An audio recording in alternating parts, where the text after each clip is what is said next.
It's here. Godspeed, Krakow.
Godspeed, Krakow.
What's going on, everybody?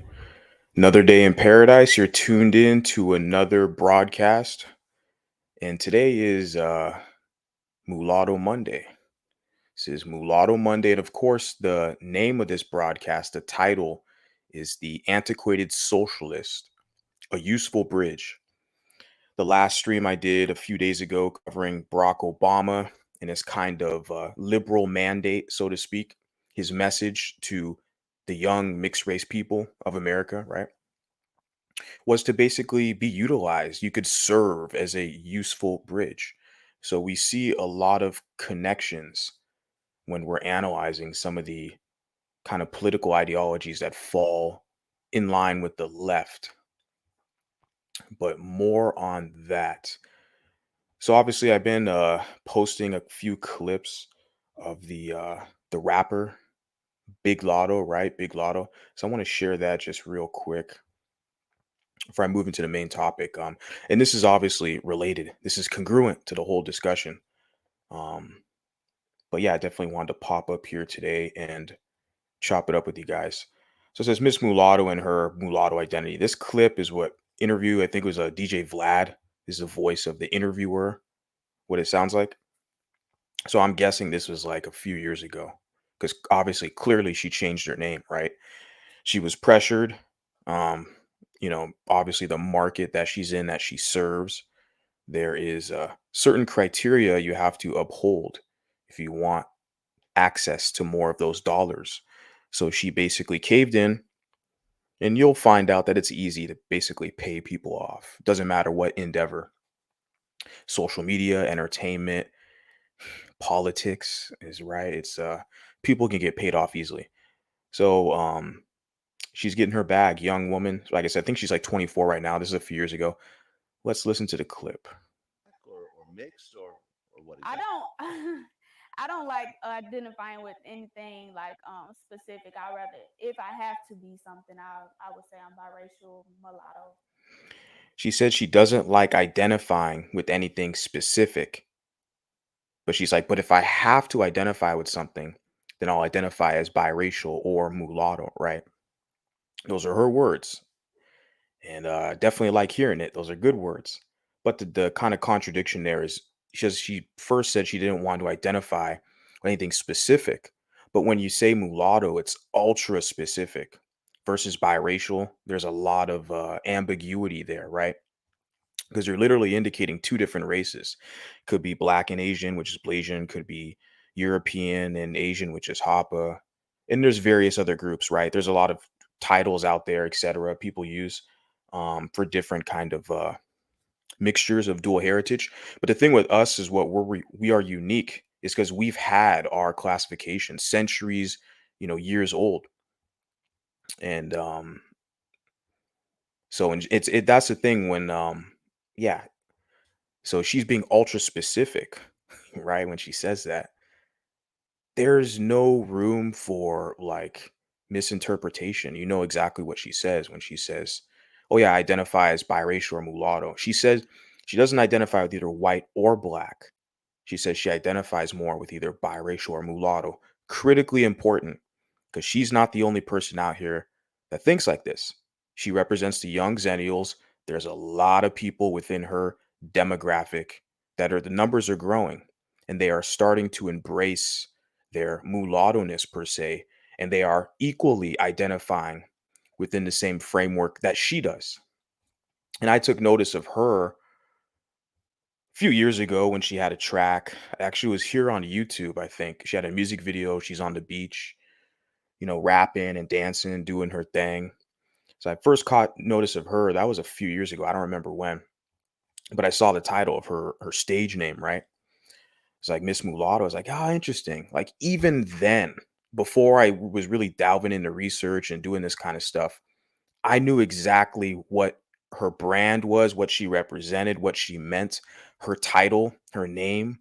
Like it was super specific. I knew who she was. And to me, just her being there as a performer, entertainer, it adds this high level of visibility that I feel like we kind of needed.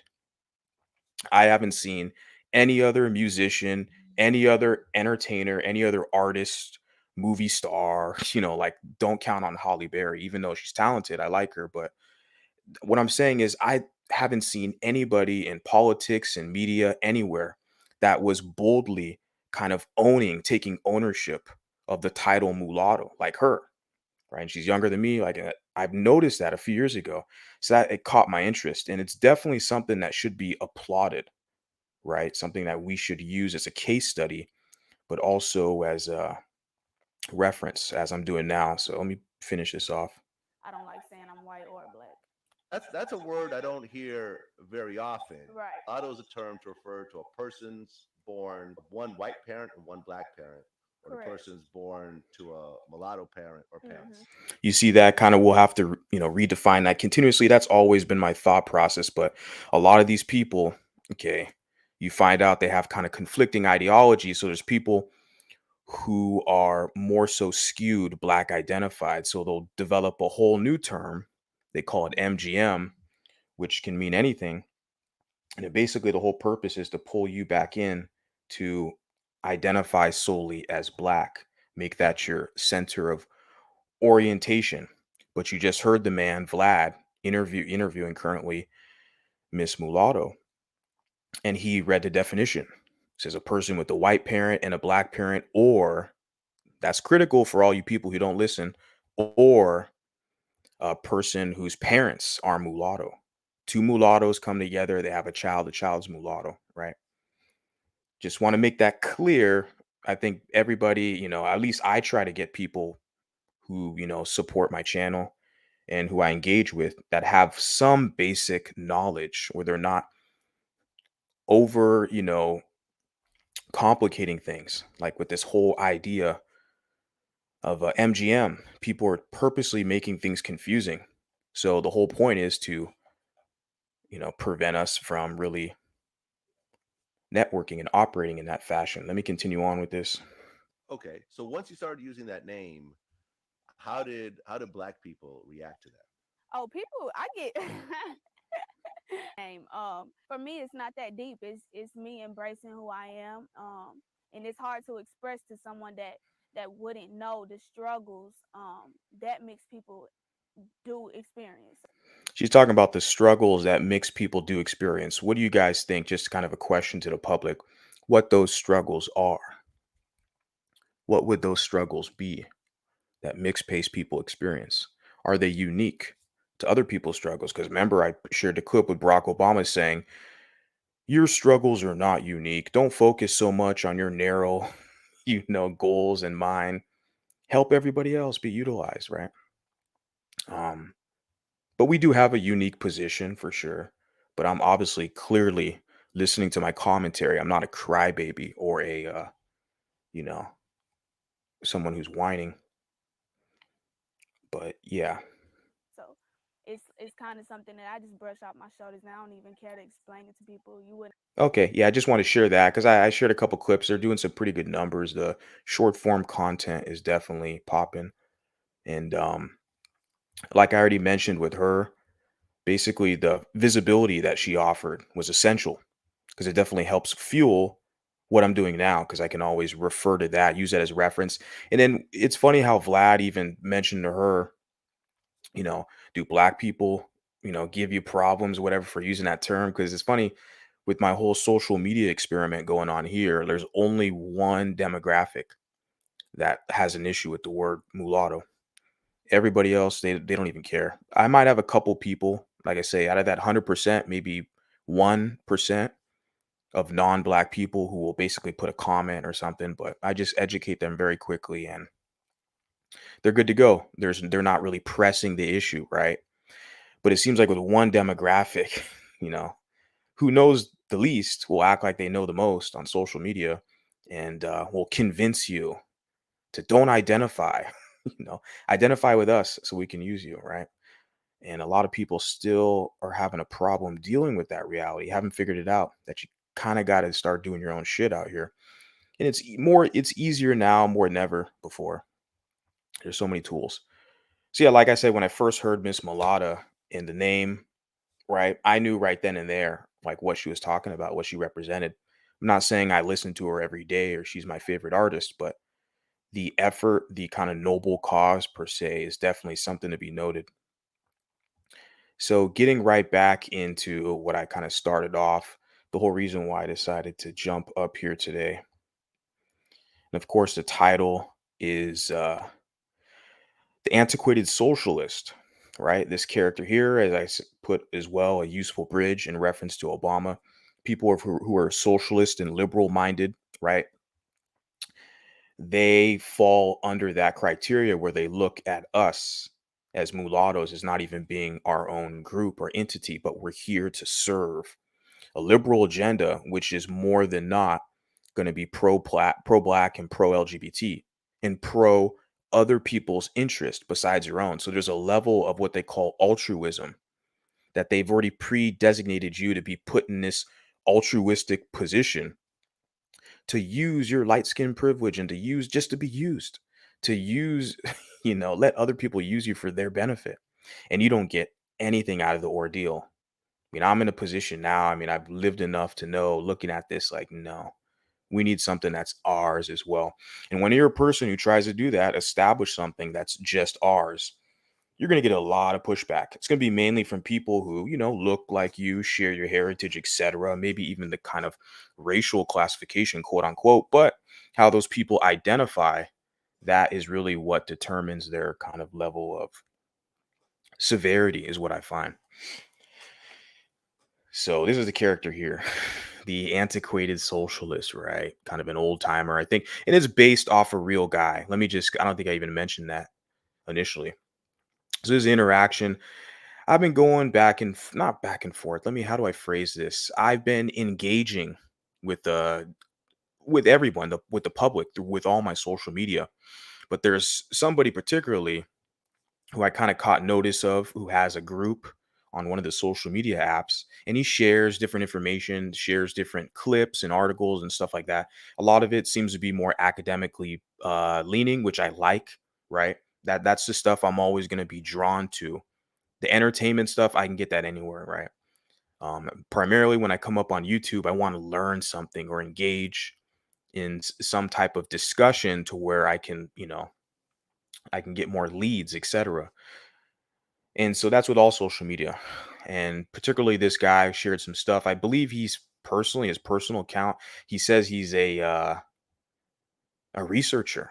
I believe he claims to be a researcher in mulatto affairs. I believe he's kind of working on a scholarly essay, or I don't know what to call it, but he's some writing works based on mulatto history, etc. But um, what I noticed with this guy, he's not very tolerant. And also, like I said, he's an old timer. That's kind of why I put antiquated, right? I know a lot of people, I think, unfortunately, I probably push some people away just based off that kind of age parameter, which I know that's something I'm being more cognizant of, thinking about. Maybe it's not a wise decision on my part. Well, people use the term, ageist, which is really a stupid term. I wouldn't use it.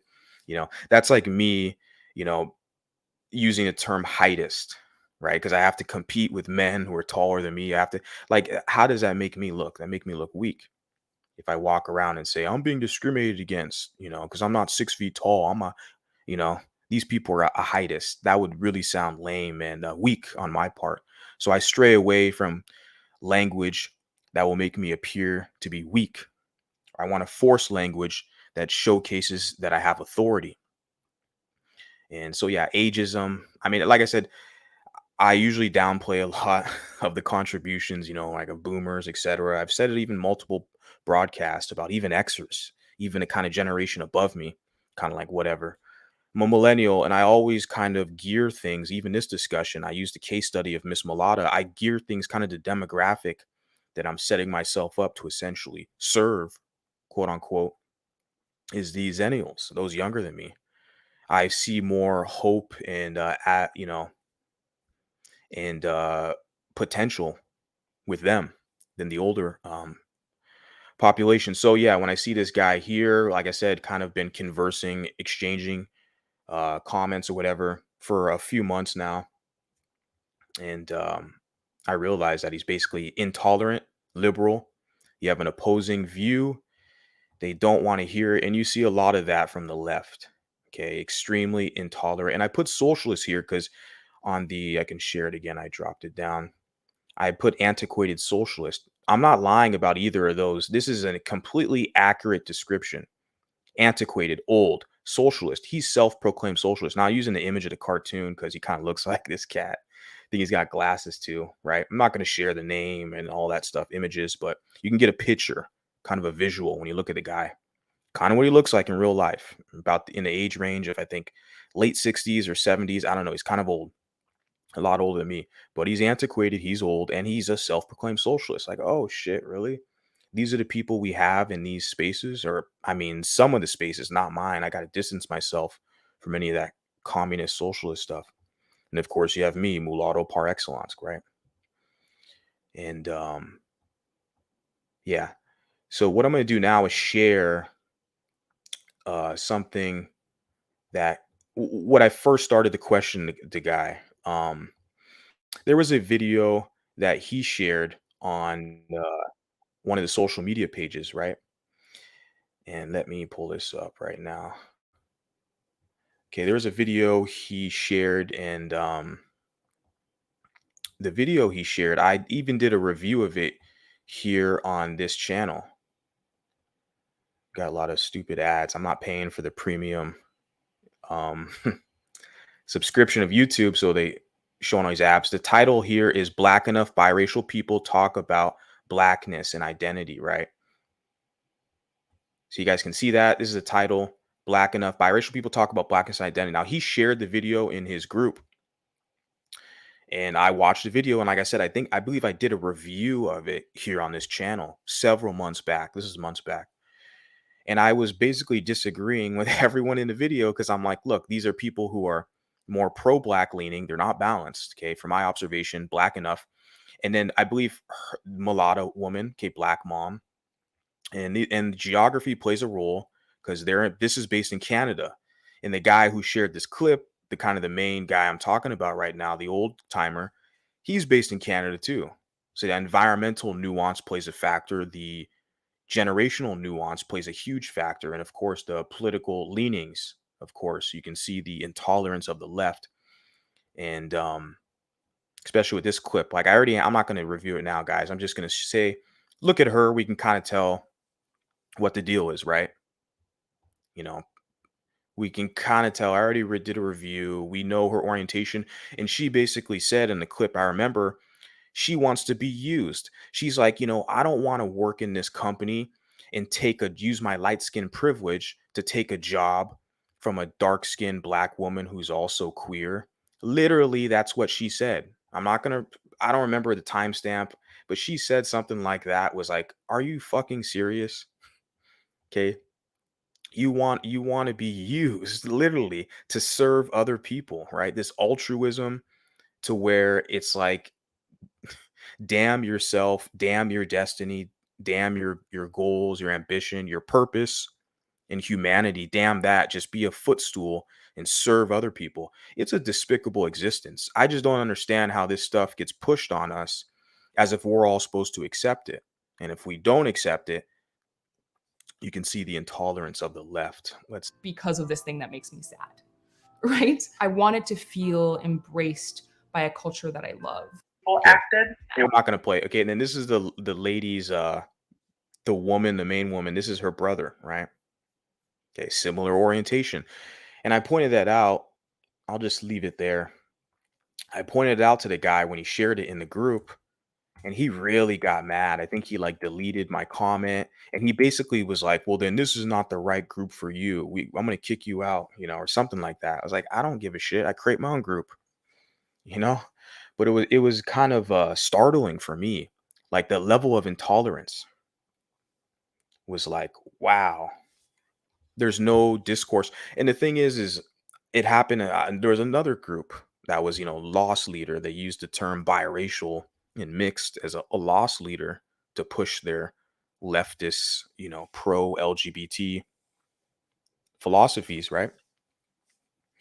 And it was a similar thing. I basically questioned something in the group, or the content material they were sharing, and they were so intolerant. They were basically calling you names, the typical names, the typical way that the left operates, right? Call you racist, call you a bigot, right? And and then like basically kick you out or threaten to kick you out of the group. And I'm just like, the level of intolerance. But this is your main opposition, what you're going to find out here. And believe me, they're more equipped and well funded, well organized, right? They have way more of a professional feel on their content and material, which means, yeah, they're well funded. And you look at it, you're like, well, damn, you're up against this. I'm kind of a one man operation, but I do have a lot of eyes and intel that's, crucial. And I appreciate you guys. But it's interesting to see how overwhelmingly this is what you're going to be surrounded by. And let me share the comment, get right into it. I'm going to share a couple comments from the guy, but I wanted to basically state kind of the pretense of how this whole ordeal happened, why I decided to jump up here and chop it up with you guys based on his character, literally the image of a cartoon character, right? Of the Antiquated Socialist. Now you see the comment here on the screen here. He left the comment like, I uploaded the video. It was the Mulatto flag video. Okay. Which was basically what I can say kind of a repackaged video. I just made a whole new video that was kind of condensed and shorter for the Mulatto History channel. Because I did make a Mulatto flag video several months back when I first heard about the flag, right? But as you continue to do this, create content, for me, it's like practice as well, but you get better at it. You're editing tricks and techniques. And so I definitely like that part of the process. So I create a whole new video, right? It's on my Mulatto history channel. He put this comment here. He didn't like the fact that I shared the flag. Let me read the comment for you guys because it's insane. This same antiquated socialist. We already know he's leaning liberal, leaning socialist, communist. Okay, old guy. We get it.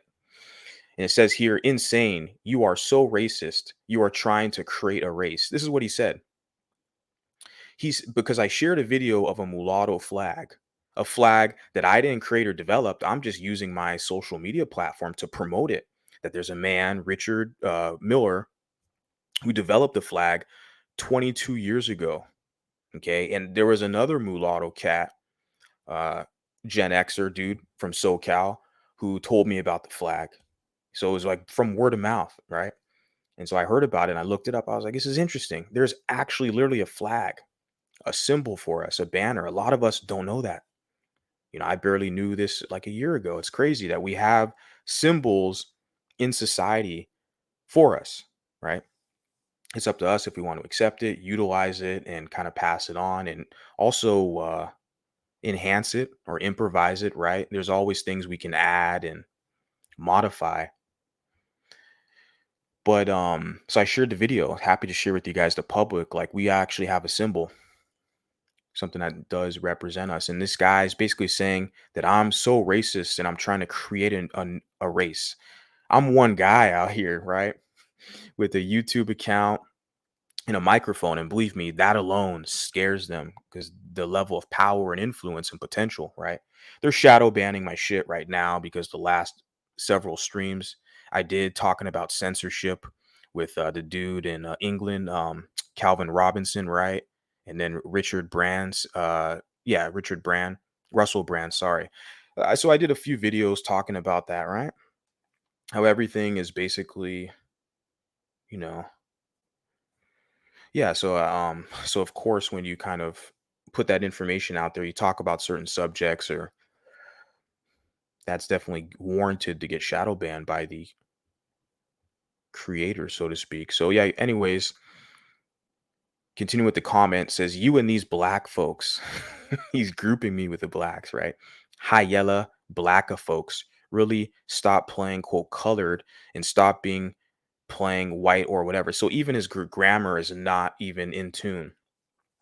But it's funny because when I first heard of this cat, he basically was saying he's a researcher. He's researching mulatto affairs in North America. I was like, oh, interesting. Let's see what you have to offer. But I've just been seeing him share a lot of liberal shit that's not appealing to me at all, to be honest with you. And clearly here, looking at the grammatical structure, I'm just like, yeah, it's not really comprehending this. So, and he says, you are not a historian. That's an interesting assertion for this guy, this antiquated communist, okay, to make this assertion that I'm not a historian, as if he has access to my credentials or if he's aware of the effort that I put into research to, collecting information and presenting it to the public. Like this isn't something anybody could do, right? I have to go through his system, his criteria in order to be authorized. I have to go through his liberal academy, right? I don't have a degree in history, but I have a fucking library card. I have an internet connection. I have access to this material, books, information, and other historical documents to where I've acquired it. It's mine now. I don't need to pay $10,000 for a bachelor's degree in history to acquire all the information. I went over to the UK. I was in England and I went to the British Library and they have the Magna Carta, right? They have a document like that. You go to the British Museum, they have their ancient Egyptian, you know, uh, exhibit and all these other historical places in Western Europe. So it's like, look, I can literally boots on the ground, travel to places, go to the museums, libraries, read, acquire this information. But according to this Canadian communist, okay, I have to go through one of his kind of, authorized academic institutions to be labeled a historian. I can't give myself that title. It's not going to be scholarly respected. I get that. I get that. But no one else is doing what I'm doing right here. This is a super niche that I'm highly motivated to partake in. And you can see this is an old antiquated guy, antiquated socialist who's basically just outmatched, unfortunately. And he puts here, you are not, like I said, historian. We already covered that. He says you are not a teacher. Now he's wrong. Like I say, he doesn't know anything about me. I in fact am a teacher. I get paid. People pay me to teach them English. I have that title. I am a teacher. It's not, I don't promote that on this channel. Some of my students, I've shared this channel with them. It's probably not the best idea, but I have another channel for that now. But the fact that he says you're not a teacher, well, yeah, by trade and profession, yeah, I am. Yeah. I have students around the world. They will pay me to learn English. So yes, I am teaching them English. Yes, I am a teacher. Okay, I have a resume, and what do you think's on my resume? That I teach English. Yeah, you're right. Because there's a lot of other opportunities that have come with that. And he says, or probably a high school graduate. I have a bachelor's degree. That's the extent of my education. I have a bachelor's degree, and I might, in the future, I may pursue a higher level degree. I don't know. At this moment, not really focused on that. More want to document things, write more, and travel, and have other goals like fitness goals. Not so focused on getting the the master's or doctorate degree, but I do have a bachelor's. Yeah, and I'm very happy with what I have accomplished thus far. So you're a liar there. So that's 3 strikes, you're out. All lies. You are not a historian, teacher, or probably a high school graduate. Liar, knows nothing. Okay, he's antiquated. This is crazier than Blindian like Jerry Eaglefeather. Don't know who that is. It's an old reference. We're talking about a geezer here who's really not taking his pills. Okay. Please, you folks are a joke. Go read a book. I literally read books on my Mulatto history channel. That's part of some of the content that I'm creating. There are audiobooks for the public, Mulatto specific. I'm working on one right now as we speak. And I'll let you guys know when I start uploading the chapters to that book. So everything's wrong. Everything's a lie here. There's something that's getting under his skin about a guy like me. I think it's this Americanism or maybe the arrogance because I'm very brash and stern and assertive. I say what I want. I say with my chest. I'm not a bitch. I'll show my face. And so you have guys like this, they have an issue with that. They have an issue because, like I said, there's kind of a environmental nuance there where he's not an American. So that right there, I don't know why you're even talking to me. And then another comment that I got from this dude. Like I said, I mean, I use the the thumbnail. I guess I could share that before I get into the comment.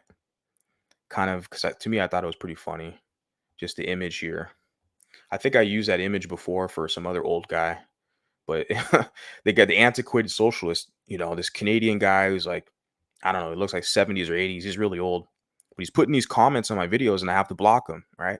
And I see him sharing all this liberal social justice warrior shit, and I'm like, look, I don't know what your problem is with me, but I don't do that weak shit over here where I'm at.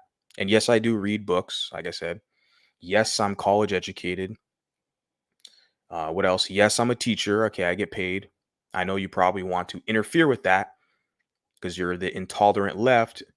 You want to make sure that I can't get employment out here, that you sever business ties. But that's why I don't keep everything public like that, man.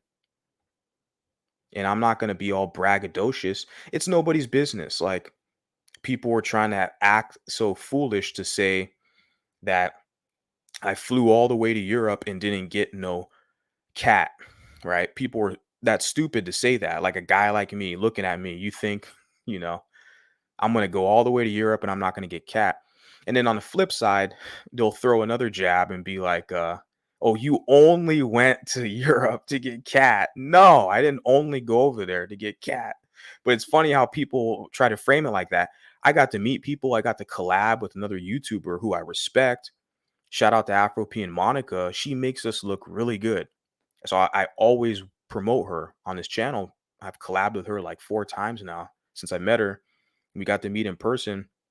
So no, I flew over there for that, to meet her and to talk about goals. And then I got to go to a lot of great museums. I got to travel, talk to new people, sample different food, historical. Like there was so much I did. Rent a bicycle in Amsterdam, and go to the Louvre Museum. I got to do so much. So it's just funny how people are like frame it that, I went over there just to get pussy, just to get cat, right? That's like the cherry on top. There's so much else to do in this world. And I enjoy geography and history and meeting people, building connections, right? Exploring other opportunities. And then, yeah. So I just wanted to reference that because it's just the type of characters you run into in some of these kind of online circles is insane. So yeah, let me get into this comment. I know I'm being a little slow tonight, guys. Got off work. I'm happy to be up here with you guys chilling. So let's get into this. Second comment. Okay. Or it's the second one that caught my attention. This is actually a post he made. Let me rephrase that. Yeah, this is a post he made. Second comment I'm reviewing for this stream, but this is recently. He shared this video. Okay, MTV. Okay, we know what it is, guys. MTV. If we have enough time, I might even play it this stream or save it for another time. But I saw this clip before. It's the same liberal hogwash. It's all white supremacy's fault. History of slavery. You got to use your light skin privilege to help darker skinned people. It's the same shit. Like the other video I told you I shared with the liberal people from Canada, where the one queer, short haired woman with her nose ring, right, was saying that, oh, she doesn't want to take this position because that position could go to a dark skinned woman who's also lesbian. We're sitting there like, how the fuck does that benefit everyone else in society? You're only focused on a small, population pool. And that's not the mass, the majority. It's not there's no normacy there. So it's just weird, that level of extremism that's embraced, right, on the left side, right? But they are extremely intolerant if you have a dissenting or opposing view to theirs. So let's get into this. This guy says colorism is racism within the race and also within a society. Okay. Folks need to understand. Folks needs to understand. Folks need, right, singular, to understand that anti-racism includes racism that is mulatto racism. Okay, this whole like bringing this mulatto to the forefront. I'm all over social media. I was earlier today on Threads, so I'm starting to kind of put some stuff out there in Threads, which is like a kind of IG, Facebook, or what I could say Meta kind of where they say subsidiary, their company they just started, right? Um, Twitter, there's a lot of good information there too, but yeah, the Reddit and all that stuff. So there's mixed race, that those two social media applications. I need to probably venture off into a little more Twitter and Reddit, but it's too much, right? You gotta probably eventually gotta hire someone to do your publicity and marketing. It's too much to be all over the place. Just YouTube and then Facebook alone and Instagram, but whatever. The thing is with this whole mulatto-ness concept, everywhere I go and I create a post, I put mulatto, put biracial, emphasize. Even today on TikTok, because I'm taking a lot of stuff from there too, right? It's a bunch of liberal fucktards. You're gonna find them everywhere. It's you can't avoid it, but how we strategize with it. Now I'm using this public platform for those of you who are followers and who have kind of, I guess you can say, similar leanings, or I should say that are more tolerant for an open, honest debate. Because as we can see with these extreme types, they're not tolerant, where they throw out these kind of ad hominem attacks and also falsehoods where they're claiming you have no credentials, yeah, you don't have a high school diploma. You're not a teacher. It's like, where did you get that information? I'm all of the above, dude. So he puts mulatto racism, which he's talking about me. Okay. There's nobody else out here, Facebook, YouTube, Instagram, anywhere besides the rapper Miss Mulatto who's pushing mulatto to the extent. It's me. Okay. Literally on YouTube, people have changed their names to mulatto since I showed up, right? And put out a few couple videos here and there. Now all of a sudden, people, it's okay for them to use the word mulatto, right? And like I'm saying, that for me, looking at Miss Mulatta was definitely like a sign. I was like, interesting. We have someone out here embracing that. It's only inevitable that you're going to have more, which here we are. But like I said, he's talking about me. Okay. Then he puts right here superiority and exceptionalism, no go, underline team mulatto, we against them. So I don't know how to phrase this. Like the you kind of can read the attitude, I guess I can say, of his writing. Like we against them. What do you mean by that? We against them. Like my whole purpose is diplomacy, but I'm establishing personal autonomy because characters like this who shared the video, they literally have the same liberal mindset that we should be utilized and used for other people. Okay, this is falls in line with this extreme liberalism. They literally look at mulattoes that we are here to be used as tools to serve other groups, primarily black and LGBT. I shared with you the Obama clip the other day, and then this is what they're trying to do. They want us to serve. I'm one of the guys out here with some balls, and I'm saying, no, I'm not serving you. Okay, you're not forking over any dollars either. Fuck out of here. So, and he puts here no MAGA waving mulatto flags, right? So clearly, it's what they call a subliminal, right? A sneak diss, a subliminal. He's not putting any names behind it or anything, but he puts mulatto flag, right? And I just shared with you guys the first comment I reviewed that was left, I think, about a few weeks ago under my mulatto flag video. And so this guy has an issue with the fact, and he links it up with MAGA. Like that doesn't hold any weight around here where I'm from. This whole like using MAGA as kind of a slur. Because that's like the same people who say the cis shit.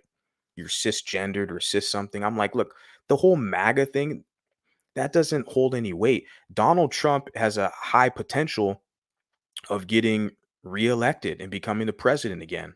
The guy has massive support. So who's really going to be the fucking joker when you're making all these stupid like MAGA references? No, don't be MAGA waving mulatto flag when it's like, well, what if the guy wins? Then who's the idiot, right? So that doesn't hold weight, man. You're talking to an American guy. Like I said, and the guy who shared this stuff, I don't know. I think he has family in the United States, but I think he's Canadian based. And that kind of what leads to suspicion of falling in line with the socialism, right? Because the environment in Canada, so based off their policies, right? Up there, it's a lot of them are more susceptible to embracing socialism.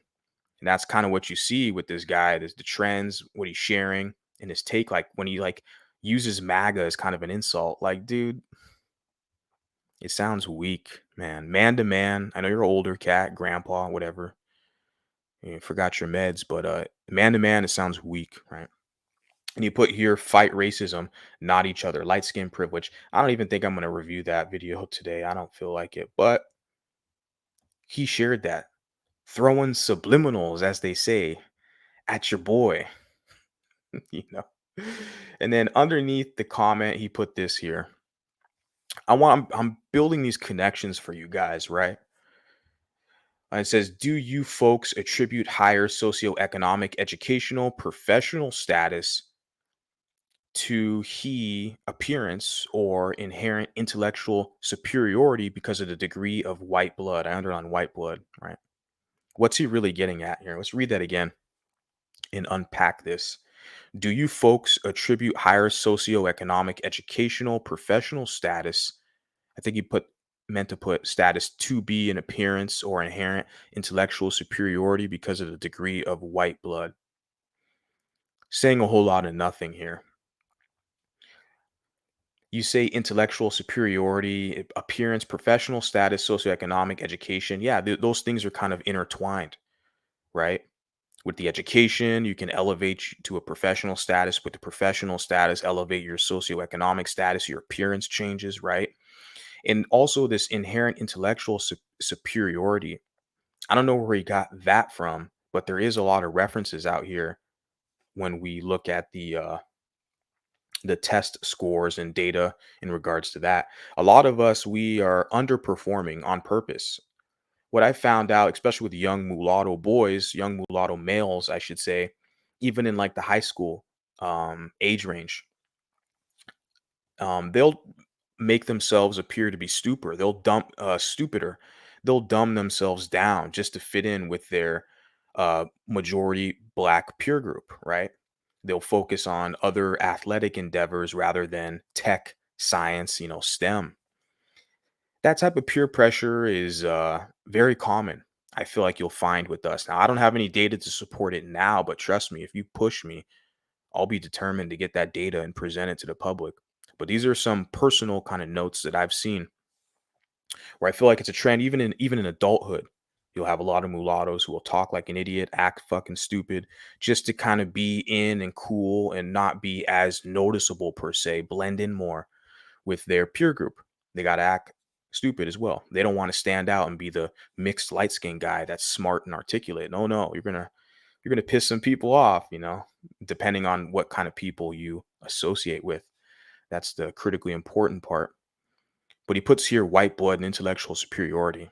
Yeah, I don't know what this guy's talking about. Hopefully he shares more. And he says, are mulattoes smarter because they have more white ancestry? So it seems like his angle is against whiteness. That's the thing. Like I look at the white blood and then he puts here, are mulattoes smarter because they have more white ancestry? Question mark. And he's just talking to himself. No one's going to respond to that shit. But the guy literally, I don't know, he's mulatto. I think he's like honestly like a quadroon. Honestly, if I were to say that technical terms, right? I don't know if anyone walks around and says I'm a quadroon or I'm an octoroon. I think it's more socially acceptable, as we've already demonstrated with Miss Mulatto and other people, me and other people say I'm a mulatto, right? It's more socially acceptable. You're letting people know you're kind of 50-50, half and half, black, white, European, African, but a quadroon, I don't know if any people say that really. But this guy, I showed a cartoon kind of animation, literally looks something like this, just with glasses. Maybe his mustache a little smaller, but he's like in his 70s, old cat, right? So he looks more white than me, okay? And this is what I look. This, you guys know me, what I look like. This is me, right? I tell people, I laugh, I say like I'm like Puerto Rican passing, not white passing, not black passing. I'm Puerto Rican passing. So I can say I'm Latino passing because people will say you Brazilian, you Puerto Rican. So, which is kind of cool because they are Puerto Rican women and Brazilian women are, yeah. And yeah, so I'm looking at the guy here. He's talking about white blood, but he literally looks like a kind of just plain, you know, white dude, if I can say it like that, like a Rock Newman. I'm guessing maybe a quadroon.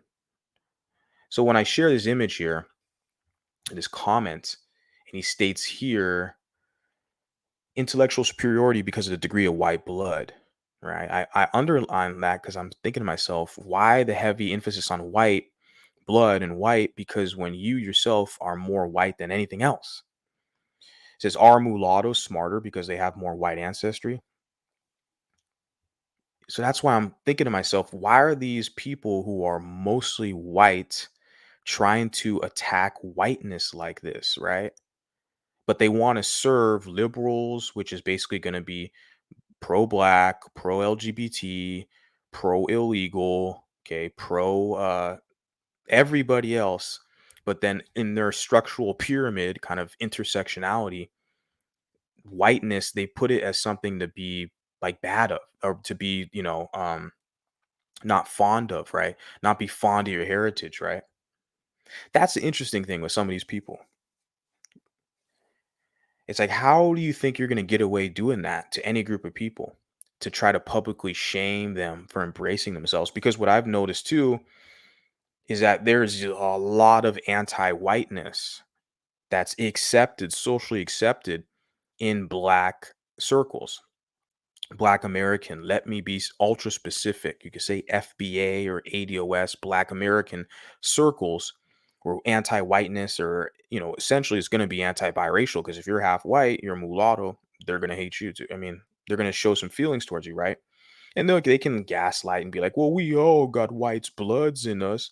But what the thing is they will be able to try to justify, to legitimize their angst, right? For the quote unquote oppressor or quote unquote colonizer because they feel like they have a historical right to. They have grievances.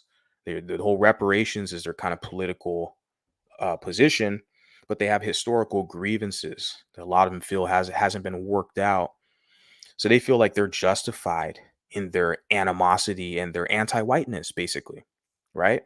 That's why they can get away with all these jokes and all this negative commentary. Even on TikTok earlier, I saw a video where some black guy looked like a pro whack, but the way he was the conversation, he used a code word or something. They come up with some, kind of elaborate code words, but I was like, how the hell are you on TikTok?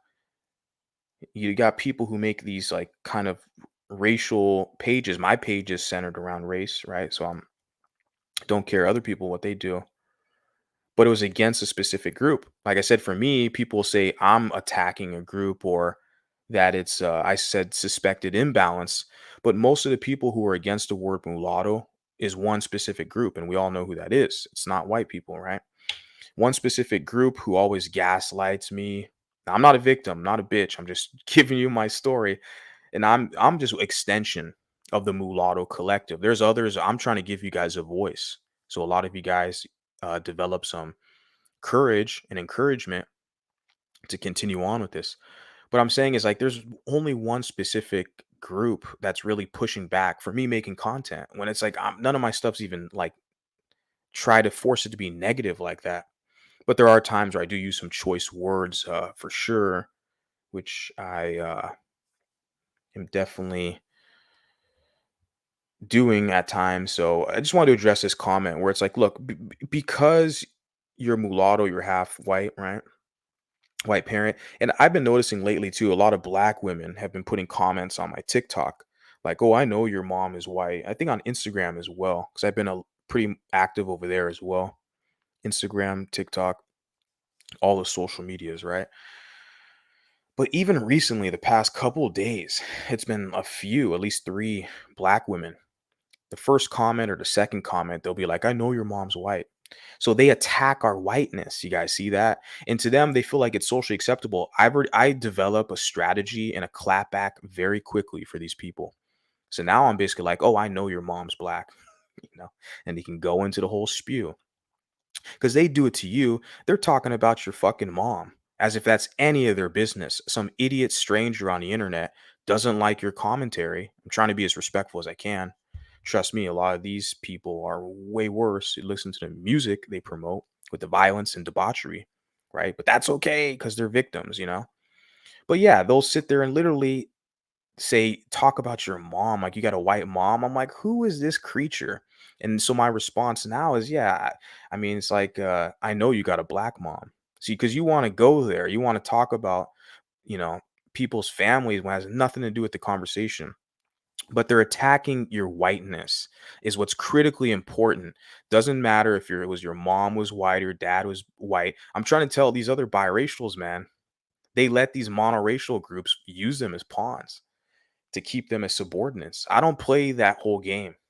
I don't play that whole game about who's mom, white dad, and all that stuff. I don't play that game because I already know that these people, okay, your main detractors, I should say, the people who want to keep you as a subordinate, they're attacking either one of your parents, or they're attacking as my mom, not because she's a woman, because she's white, right?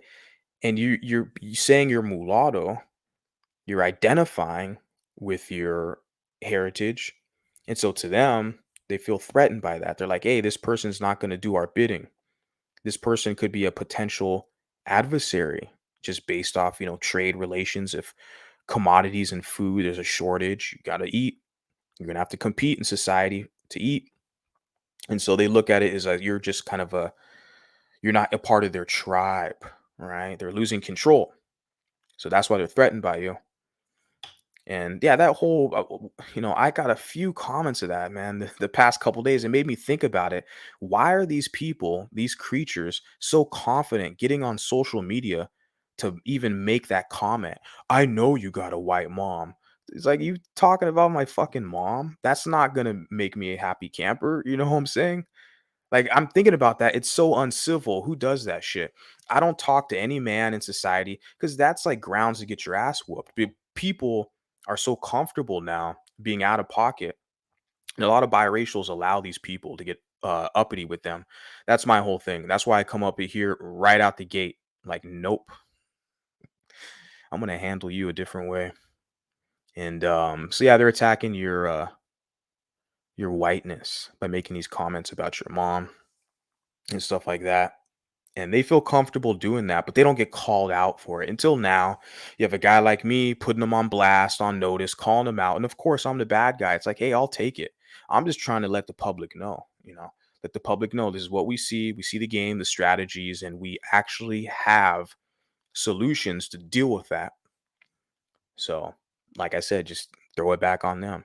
They want to talk about your white mom, talk about your black mom, their black mom, and keep it pushing. Just like I'm going to keep this pushing right here. And then I have one last comment I want to share with you guys here. It's actually from someone who I guess is a supporter, I should say. Shout out to them because I saw this and yeah, I like the comment. You can see this here.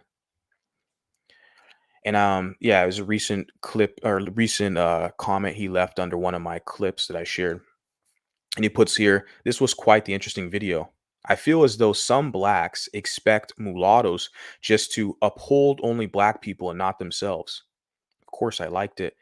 And I highlighted it. And this is extremely important and it's connected to where you see the other guy, the the guy on the cover of the thumbnail, the kind of antiquated socialist guy, right? Old geezer from Canada who's liberal. He looks at a guy like me, he's bothered. He doesn't like the fact that I create a mulatto flag. That's for us, for mulattoes, right?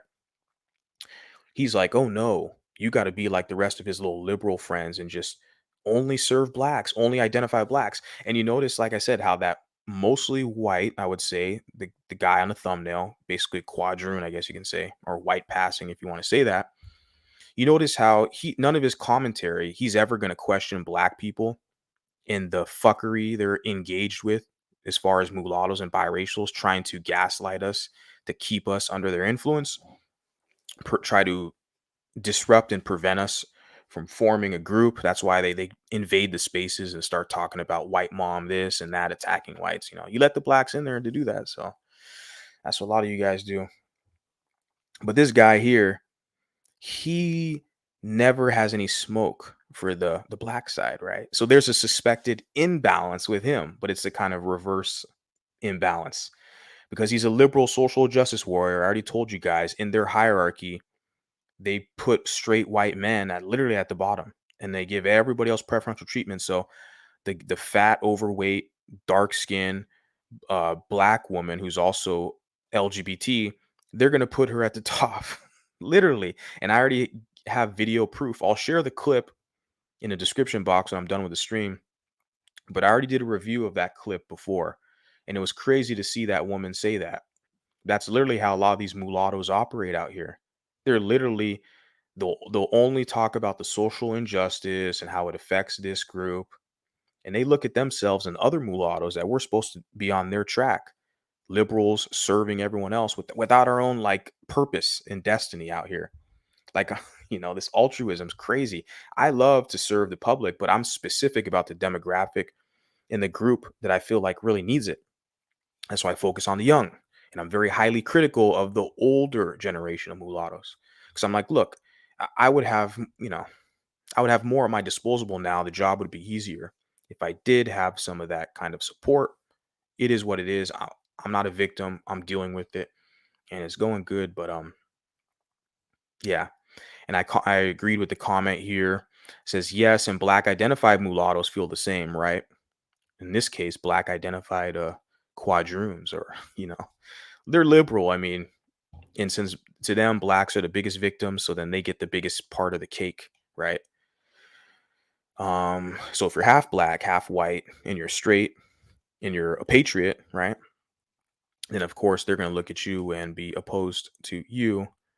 It says they serve black people's interest, and in return they get acceptance from them, right? Basically, very basic. Like, this is really what we see out here, guys. This is exactly what we see.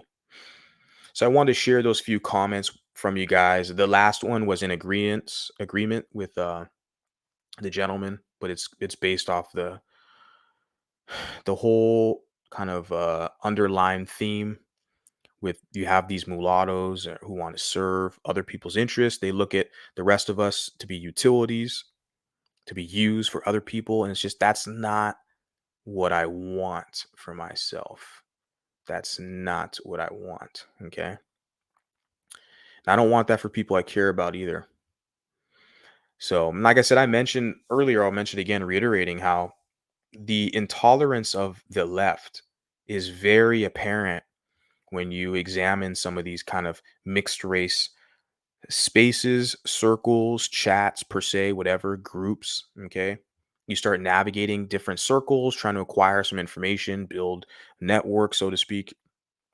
You see, it's overwhelmingly politically leaning one side. So I am definitely kind of a anomaly, I guess you can say, or somebody who is definitely an outlier, right? For sure. Which, I like that. Like I said, I relish in the concept of exclusivity, but I definitely embrace the quality over quantity. And I definitely want to produce something that is of a quality content and that it registers with a specific market demographic. I want the real ones to understand it. I want the dedicated ones. And trust me, like I see the comments and some of the people I've engaged with thus far in this journey. Like I'm very happy with the kind of people that I've attracted to my page, right?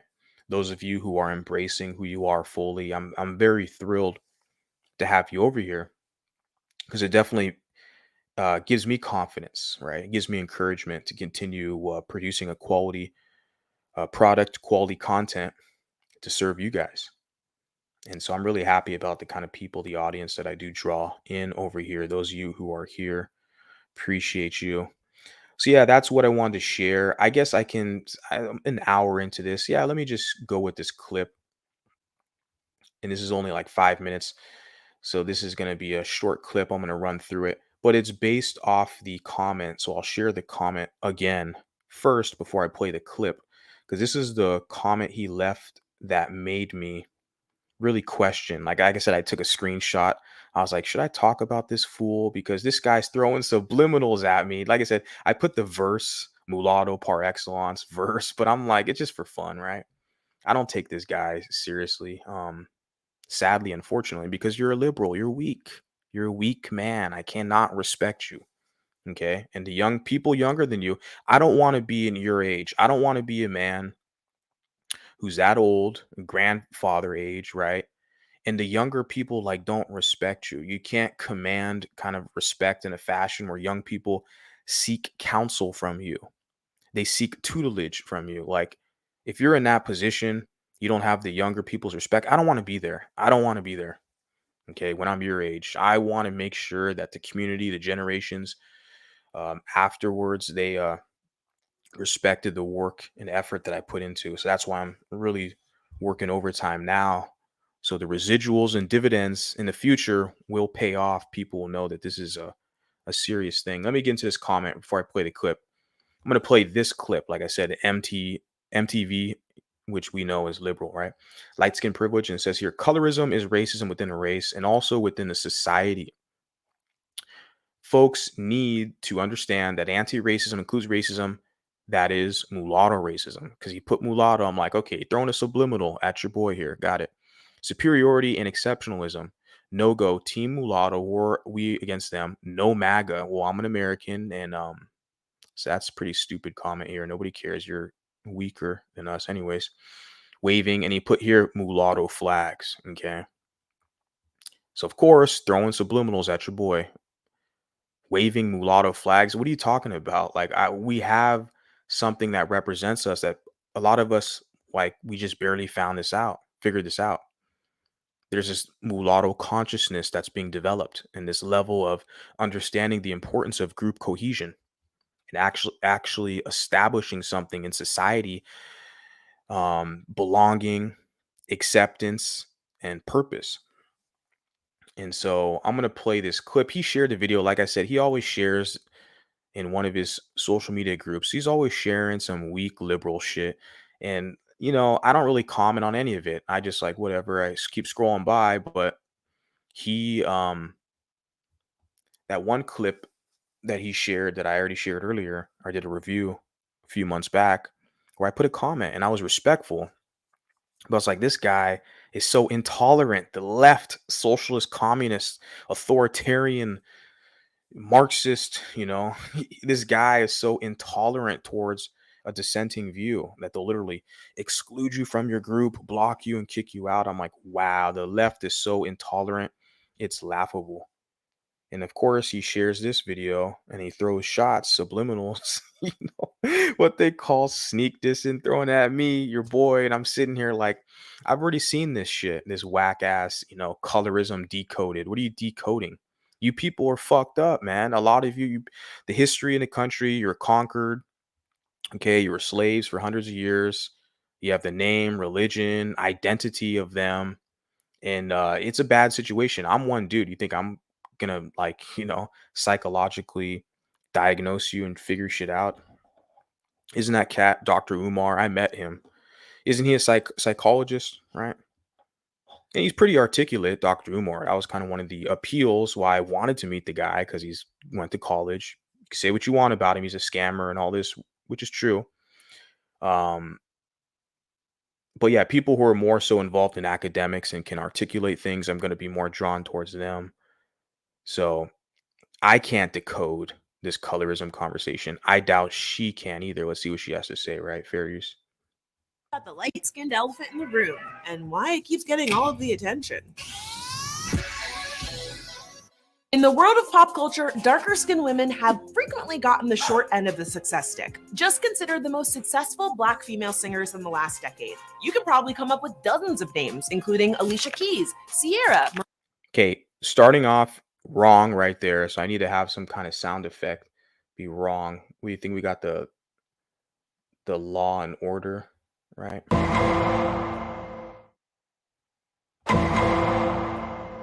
Yeah, wrong. Alicia Keys is not a Black woman. Black identified. She has a white mother, i.e., that is mulatto. She's biracial. Okay, so I got to correct you now publicly.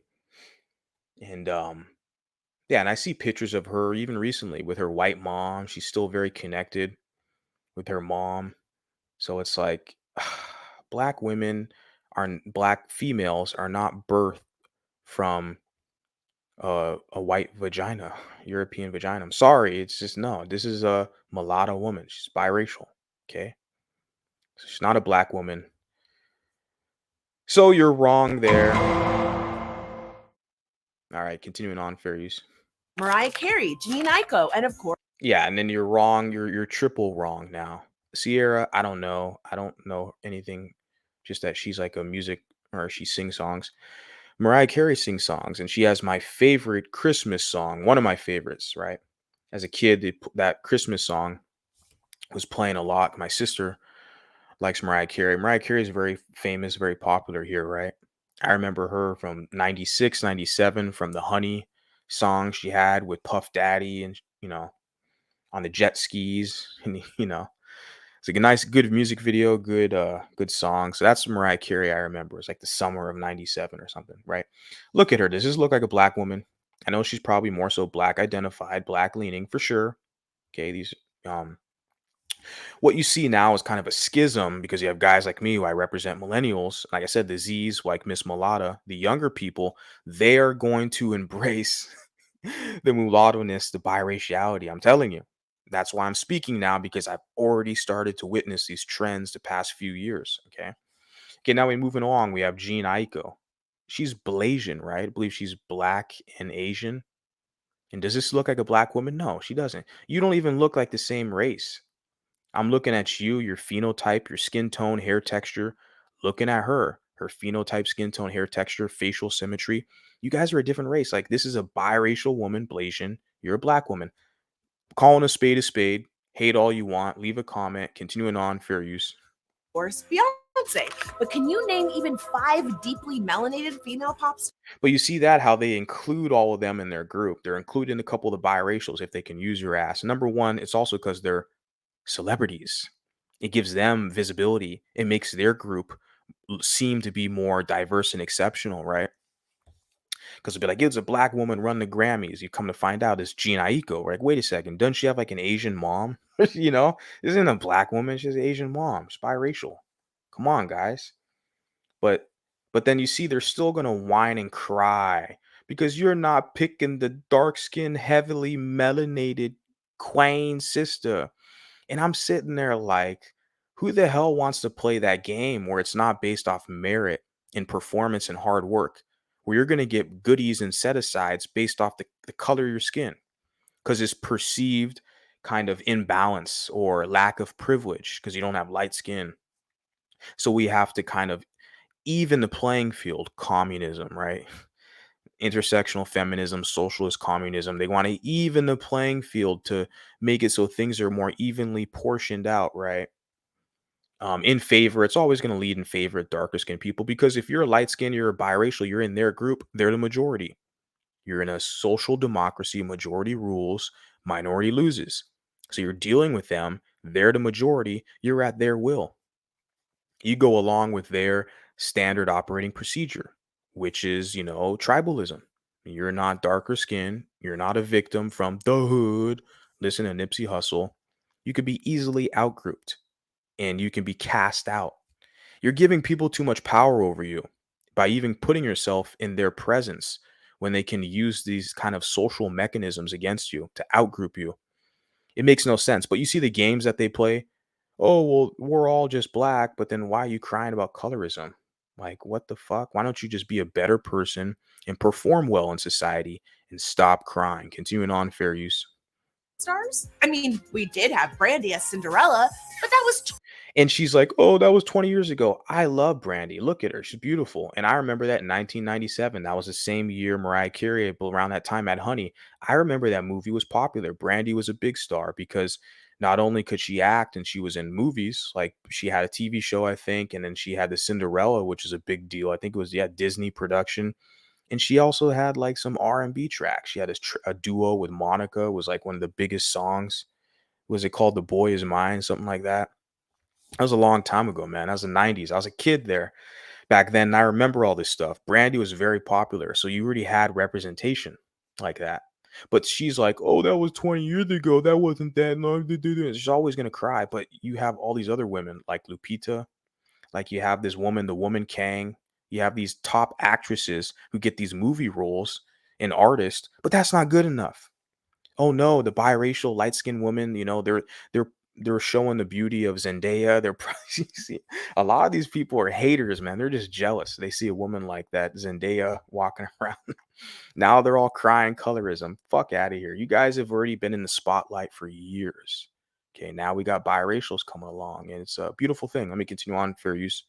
20 years ago. Wait, was it? From Lena Horne, the first black actress to sign a major studio. That's funny. Lena Horne, the first black actress. Now, I haven't talked too much about her.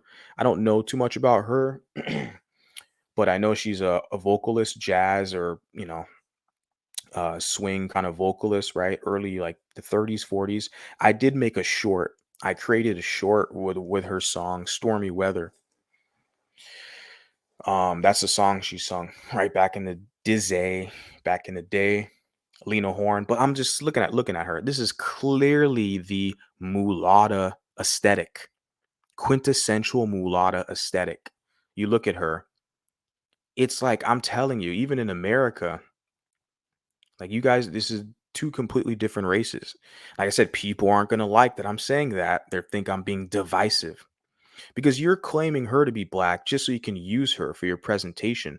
But I know when it's at the cookout, if this woman gets a dark-skinned black man, you're going to start crying about her, saying, oh, see, she's not even a real black woman. She has a white mom. It's black men's preferences. You guys see this game that they play?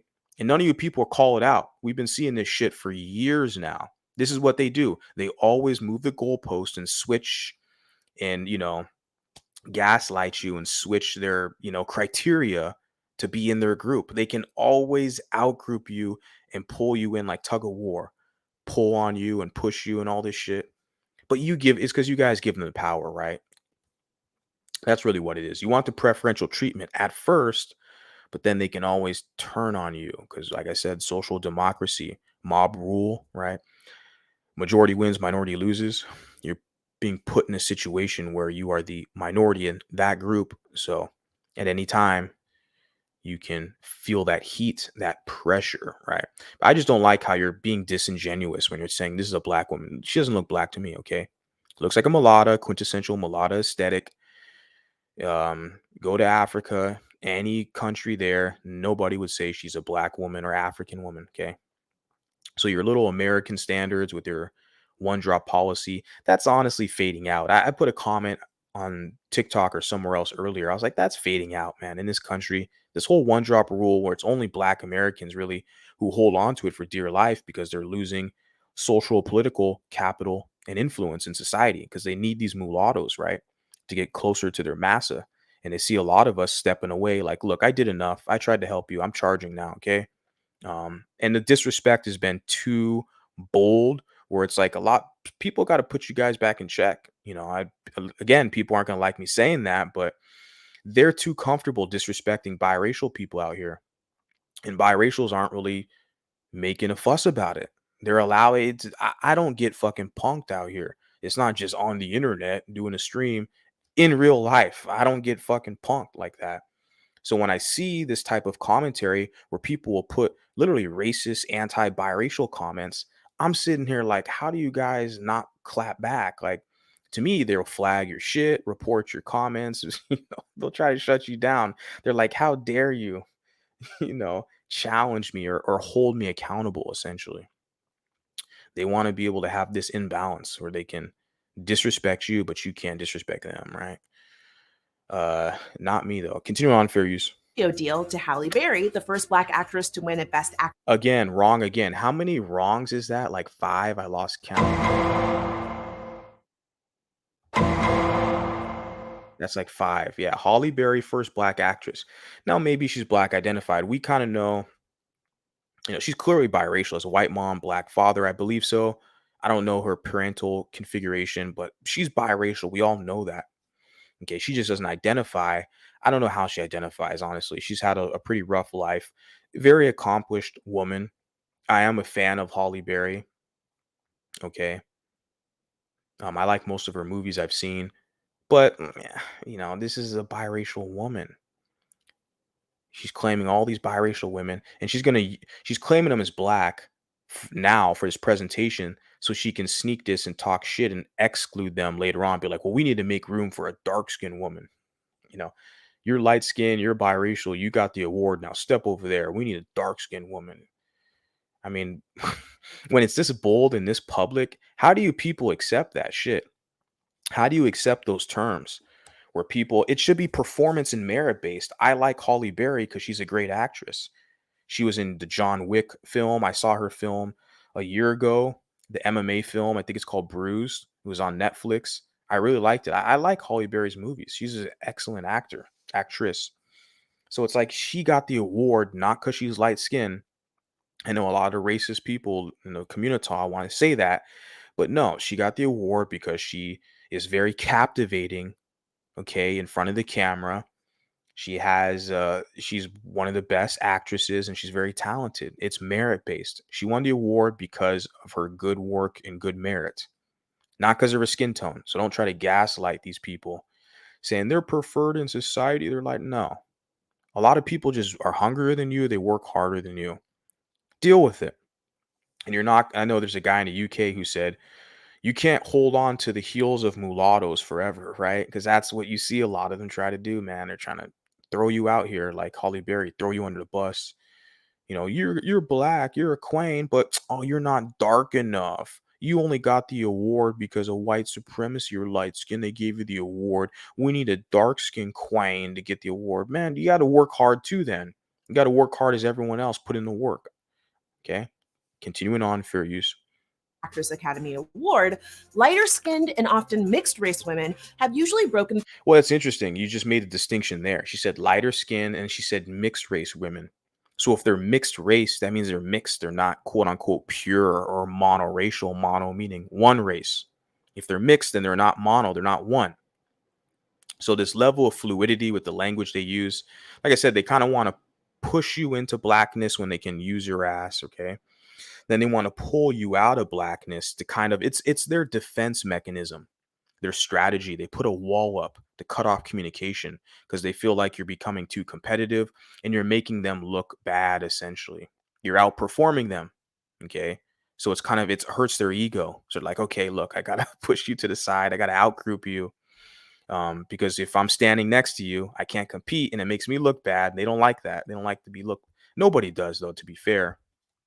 But some of the methods that they're using are unjustifiable. And it's on mulattoes to make a difference, honestly, because everyone's going to maintain the status quo the way things are. It's really up to mulattoes. They got to start to enforce codes and let people know that the gaslighting and the kind of ill treatment won't be tolerated. You will face a level of backlash. And by I mean backlash, I mean criticism. Okay. I don't want people to misinterpret my words, as people will often find a way to do when they want to silence you, right? Continuing on, fair use. Through society's biggest barriers first. Now, this isn't to say they weren't hardworking or didn't deserve it, but Black people with lighter skin, straighter hair, and more Eurocentric features have always been more likely to be given the paltry number of opportunities to. But so she started out basically saying to not take away from their talent. Yeah, you're damn right. You can't take away, like I said, I've never met anyone who didn't like Halle Berry as far as her skills and as an actress, because her movies are good. I like her.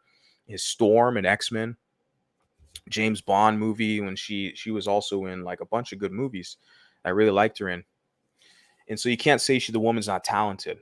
Okay. And nobody says it, a lot of people don't like Halle Berry because she's kind of, has some kind of issues with identity and other stuff. Unfortunately, I hate to say that, but there's her behavior is definitely shown that. And you say here, lighter skin, Eurocentric features. Yeah, it's all, liberal crap.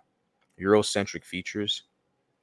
You're in a nation, this is American woman, American accent. You're in a nation where it's majority like European descent, people of European descent. And these two women you're talking about, how are you going to talk about Eurocentric features? That's who they are. These were more European leaning women. She's at least 50% European. So they have the straight hair and the jaw, cheekbone, Lena Horne. These are basically European women. They're mixed. They're not African.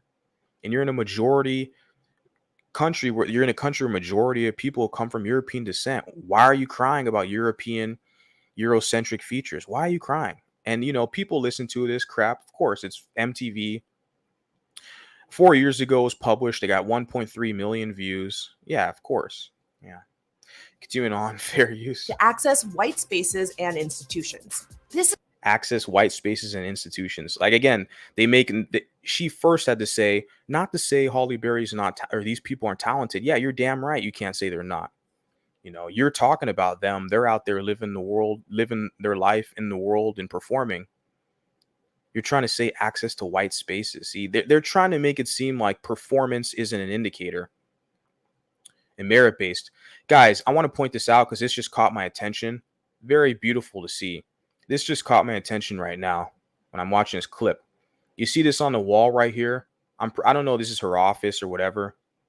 She filmed this video and submitted it to MTV. I don't know who this lady is. Is this her in the picture back here? Because I'm seeing someone here that looks kind of dark skinned, and I'm seeing like a white guy next to her. Is that her hubby, her boyfriend? Could it be, guys? It just caught my attention. Listening to this woman cry about Eurocentric features. Okay. And she's an attractive woman. I'm saying that, looking at her like, yeah, she's appealing for sure. If she was a nice lady, I would definitely offer to, buy her a drink, whether it's tea, coffee, or brew. She's appealing on the eyes, right? But she's still crying about Eurocentric features, right? This is her. I'm guessing it's her right here, based off the photo, the kind of skin tone, right? Darker skin, looks like a white guy. And you look at the image here, looks like probably the same white guy, maybe the white guy's mom or sister. And then there she is, dark skin. You can tell even with how like bad, the image is, as far as how far away it is. I can't really get a good sight of it with the camera with her in her face. So I'm looking at these images. I'm like, wait, isn't that her right there? Dark skinned woman, two white people, dark skinned woman, one white guy. So she's literally shacking up with the same people she's complaining about, making a social justice warrior, light skin privilege video. Is this not a common reoccurring theme with these kinds of people, where they cry about not being selected? They cry because, the jokes write themselves, because this is a reoccurring theme, guys. Same people crying about Eurocentric features. They're all shacked up, laying in bed with the same white zaddy, right? So they're complaining about white women. That's why they attack biracials and they say, I know your mom's white. Because see, it comes, and it's black women who say that, not the men. The men don't really say that. The strategy that the black men will say to me, oh man, when the police pull you over, he gonna see you as black. You the CDO father. So I'm gonna start, as I take this more seriously, guys, I'm gonna start publishing stuff, and I'm gonna actually write down these kind of Blackistan gaslighting tactics.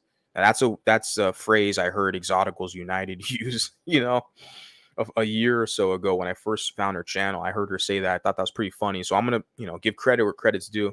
So I'll say that Blackistan gaslighting tactics. But I'm definitely gonna start writing this stuff down, because I've been, basically analyzing a lot of this. And the men have specific go-to kind of gaslighting tactics, phrases, or statements that they'll throw out to you. The men will say, you're the CDO father. Whatever your father is, that's you. The police still gonna beat your ass. You still gonna be black. And then they'll say, well, back in slavery. So that's what usually black men will say. Black women, when they want to attack you for your biraciality, being mulatto, one of the aggressive ones, like I said, the ones that are fucking out of pocket, they'll say, oh, I know your mom is white. You got a white mom. It's like, bitch, who told you to talk about my mom? You don't fucking know me. I'm just a guy on the internet. You're going to come out here, talk about my mom. I don't do that to nobody in any space that I'm in with any demographic of people. It's unethical. It's not even like professional. It's just, there's something so unethical to personal talk about someone's mom. But a lot of these fucking quains who've been getting all these, benefits, government bennies and set asides and preferential treatment, because everyone feels sorry for their ass because they can't compete. So they let them get away with this shit. A lot of the aggressive ones, like I'm saying, the first thing they'll say is, your mom is white, right? So I noted that. I don't usually get that from the black men. Like I said, the black men will talk about the seed of your father, but some of these women, the queens, are going to sit there and literally talk about your white mom. It's a gaslighting tactic, right? So I kind of went on a rant there. Let me continue on. I'm going to finish this off. Fair use. This is the reality, but why? Now, before we answer that, we gotta say, who's considered dark-skinned or light-skinned is... She's dark-skinned to me, but you'll have someone that's like her, even blacker than her, saying they're light-skinned. Or they'll even say they're mixed now. I had someone on, well, they've been saying that shit for years. I had someone earlier today on TikTok say that they're mixed. I'm like, have fun. Yeah, that's cool. We're all mixed. Just just sit your ass down and put up with my black bullshit. That's literally the translation. Whenever you hear them say, I'm mixed, I'm MGM, my dad has like -2% European and my mom has like, 5% Indian. I'm 95% African, but I'm an MGM. You play these games with these people. So we're all mixed. Just sit your ass down and put up with my savagery, right? I'm looking at these images here. Yeah, I'm pretty sure this is her wall. These images. Let me continue on fair use. all relative and definitely varies from culture to culture. But for our purposes, when we say light-skinned, think Nicki Minaj, Zoe Kravitz, Rihanna, Zendaya. So, like I said, again, like I said, yeah, she's dark skinned to me, but there's people darker than her, of course. But people like her will say, well, I'm brown skin. Like I did that video with that lady Janice. She said she was golden. That's why I laughed. I'm like, these golden people, man, they're all just blacks. I don't know how biracials got suckered into that shit, because they need to keep you there to use you, man. I don't know how they fall for that crap. Biracials fall for that golden and MGM shit. It has nothing to do with you. It's all pro-black shit. But this woman here, okay, in the golden sphere, they'll accept her. They'll say, hey, you're golden. You're a golden sister. You're MGM golden sister, right? In the golden sphere. So she's saying, okay, Zoe Kravitz, both of her parents are mulatto. That means she's mulatto, okay? Zendaya has a white mom, black father. So they use terms, what, first generation, biracial, which is fucking liberal and sounds stupid. This is a mulatta. This is a mulatta. I'll make it simple for you guys, okay? Two mulattas with at least 50% European DNA. Critically important. Versus them, I don't know. I think Nicki Minaj, they said she has some East Indian blood in her. I don't know. She's from Trinidad. I don't know. Same thing with Rihanna. I don't know her heritage and background, so I'm not going to comment on it. But for all intents and purposes, I would not group all of these ladies in the same group. All five of them, even this woman here, she's trying to say she's putting the whole light skin category in this group. That's what when you deal with these whole MLS fucking people, these golden people in MLS, excuse me for the French, getting kind of late. But I'm just kind of irritated when I hear that that MLS. And I said on my last stream, like, don't ever put me in that discussion as far as MLS because it doesn't mean anything. Okay, it mixed light skin because they're including everybody here on the screen in that same group. You're just blacks, okay? You can just come up with fancy terms like they're calling themselves indigenous, they're calling themselves freedmen, they're calling themselves Moors, they're calling themselves Hebrew Israelites. So they always make up different names to identify themselves, right? And you're playing along with that same game when you talk about MLS. That's just another extension of that black communitad dysfunction with the tribalism, right? So no, I'm looking at everyone here. They could possibly be in the same category. I don't know. I haven't done any thorough research on them. These two ladies, I have a more intimate knowledge of them, especially Zoe, because look at her. She's gorgeous. Her facial symmetry is like perfection, right? She has the averageness. That's what some of those studies have proclaimed, has mixed people. I'd say mulatto people, but also mixed people because Hapa too. They fall in line with that. They have a beautiful facial symmetry, right? I did a whole stream about that. And I definitely use Zoe Kravitz as a case study because I think just she has a really appealing face, very beautiful face, more than Zendaya for me. Now Zendaya is pretty popular. Everyone knows who she is, right? Okay, we already went over this. She's biracial. And she technically is biracial too because both of her parents are biracial. So she's mulatta. So I make it easier. These are two mulattas and these are two, I don't know what they are, golden people. And then this is like a dark-skinned woman who the golden people will let into their club so they can get more numbers and grift grift off people because they can't get a real job outside of YouTube. So they want that super chat money. But yeah, let me continue on, fair use. And when we say dark skinned, think Viola Davis, Kelly Rowland, and Lupita. The root I want to go back to that. And she's a part of the dark skin club, right? Viola Davis, like I said earlier, they've had representation for years. This video came out 4 years ago, right? And she was like, oh, well, Brandy was dark skinned, but that was in the 1970s. I was like, didn't Viola Davis just star in a role? She was in the whole Black Panther. Wasn't she in Woman King? Isn't it the same woman, Viola Davis? The same actress? Hollywood movie star. So she's basically A-list. She's a household name. She's in all these big productions, getting millions of dollars. She's not working for free.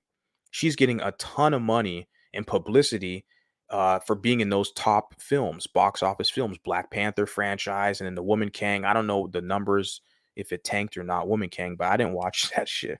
That's why I'm saying Kang, not saying Woman King. I'm saying Woman King.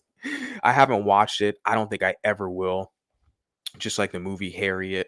Not interested in watching it. But yeah, I think it's Viola Davis. She was in the Woman King movie. It's like, what are you crying about? You have representation. You guys got what you want. It's not good enough. You need every white zaddy to prefer you over their own women. I mean, you guys are literally this whole light skin privilege thing. You guys are trying to compete in an unwinnable situation where you're trying to appeal to a society to accept you more than their own daughters, wives, and mothers. It's insane. You deal with some of these people. But yeah, Davis, Kelly Rowland, who's gorgeous. Every man can agree.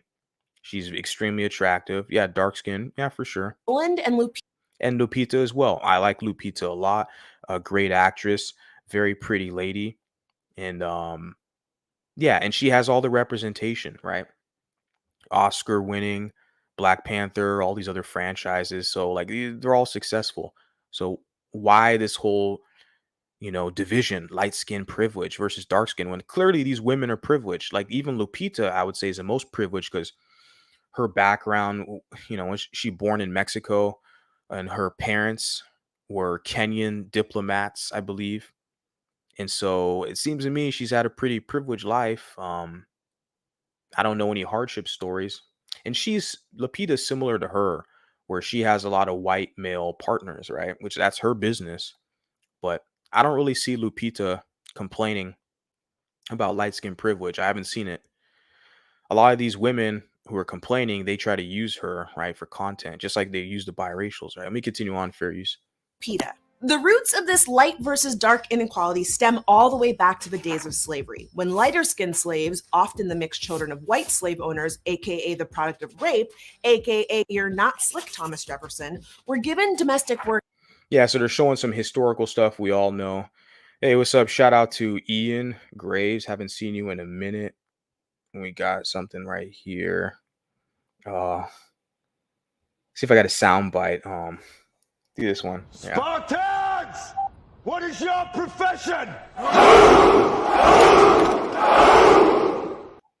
Yeah, shout out to Ian. Haven't seen you in a minute. But yeah, I want to read this comment. It says, the ones that cry are typically the ones desperate to divest while being the most pro-black. Yeah. A lot of the pro-blacks are ex-divestors, ex-swirlers. I've seen insane overlap. That's why it's funny they talk about biracials having identity crisis. They talk about biracials having identity issues, but it's like, man, I have seen pro-black women who were they were pro-black, but now they're divestors. They're in divestor spaces. I've seen some of the comments of these women.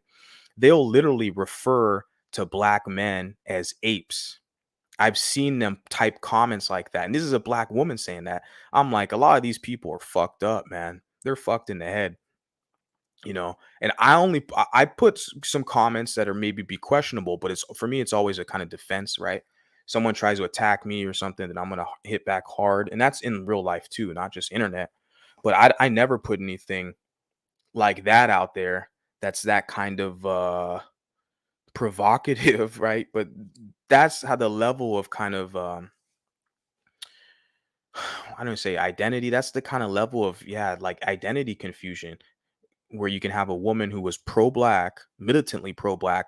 Maybe they had bad, I don't know, experience. And so now they are like anti-black man. That's interesting. Yeah, I've seen that. I just wanted to point that out because they throw that on biracials if we have identity issues. But I'm looking at a lot of people in the community like, well, wait a second.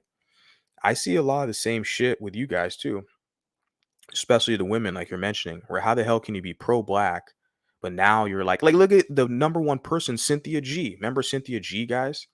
Cynthia G was all pro-black. She'd call white people, the C word, right?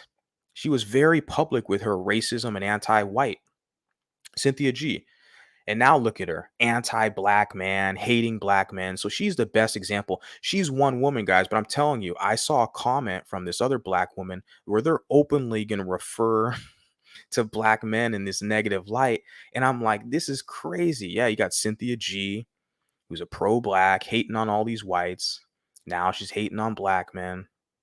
And Cynthia G had a stream where she talked about the pathology of biracials. And remember her textbook, which all black nationalists use, is The Destruction of Black Civilization, where they push the anti-mulatto conspiracy theories, right?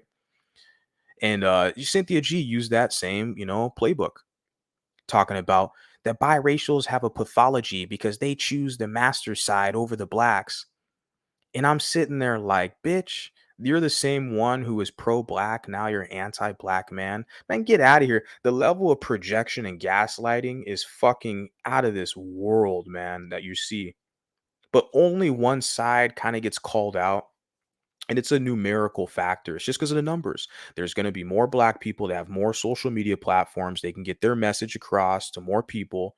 And a lot of you biracials are fucking cowards anyways, because you don't want to give up that kind of acceptance, or you always want there to be a possibility to kind of go back home, quote unquote, the acceptance. You don't want to do your own shit and have your own thing, right? There's a lot of effort, a lot of challenges put into that. So I put it on a lot of biracials because they're not getting up here challenging this stuff. But hey, shout out to you, Ian. Let's continue on with this. Fair use.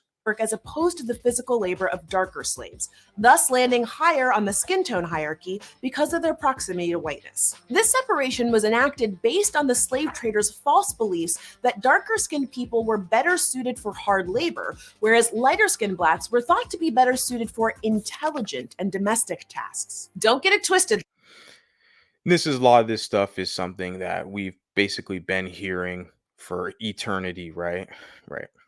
Though, whether in the house or in the field, they were still enslaved, so it was definitely not a choice, no matter what your weird cousin on Facebook says. Out of the house slave versus field slave mentality came white supremacist stereotypes that framed light-skinned people as the good blacks and darker-skinned people as lazy, unintelligent.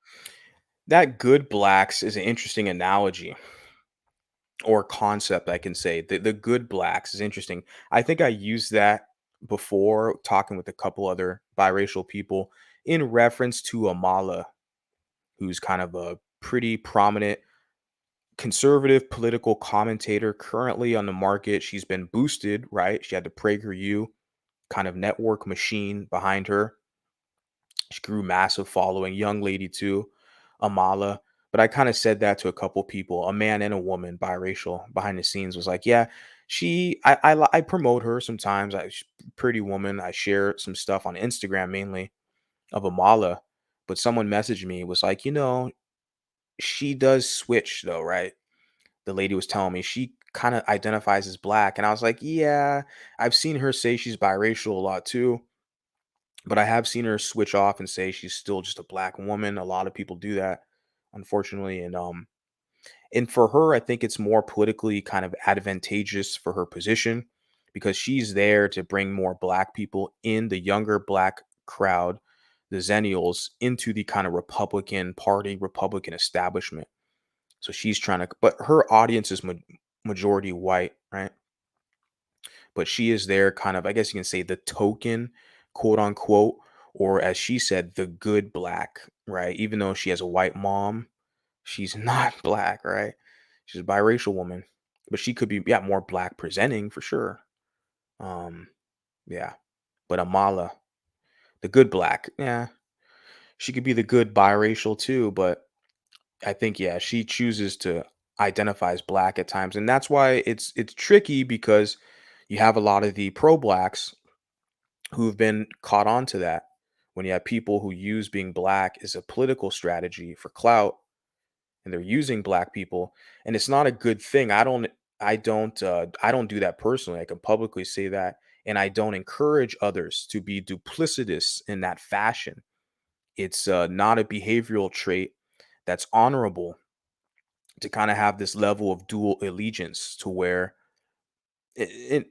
what I mean to say is that where you like want to use the black label to advance your political career, but even though you're not fully black identified, we see that at the highest levels of politics with like Kamala Harris, right?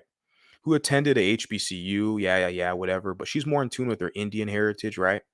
She doesn't really have good relations with her father, from what I understand. He's still alive, but you've never publicly seen any videos or interviews. There's a reason, right?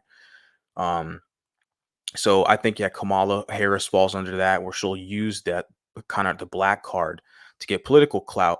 We got to call them out, man. We can't allow these people to do that because it there's an ethnic image. It makes the rest of us look duplicitous and untrustworthy, essentially, for trade and business and even being taken seriously. It's not a good look, guys. And so we know people like Obama do that. And what I'm saying is, even with this Amala lady, I'm not gonna go hard on her because I share her stuff and I like her, whatever. I don't really follow her material like that. I just think she's a pretty young mulatto and she's conservative, so that's good. But I don't like the fact how she wants to use the black label for clout. Why can't you just be biracial 24/7, like every day? You don't even have to use the word mulatto. I'd like it better, but you can say Afropean. If you think Euro Afric sounds better, hey, make my day. But as long as there's a level of consistency, right, and less of that kind of like I said, the duplicitous nature. But let me continue on fair use.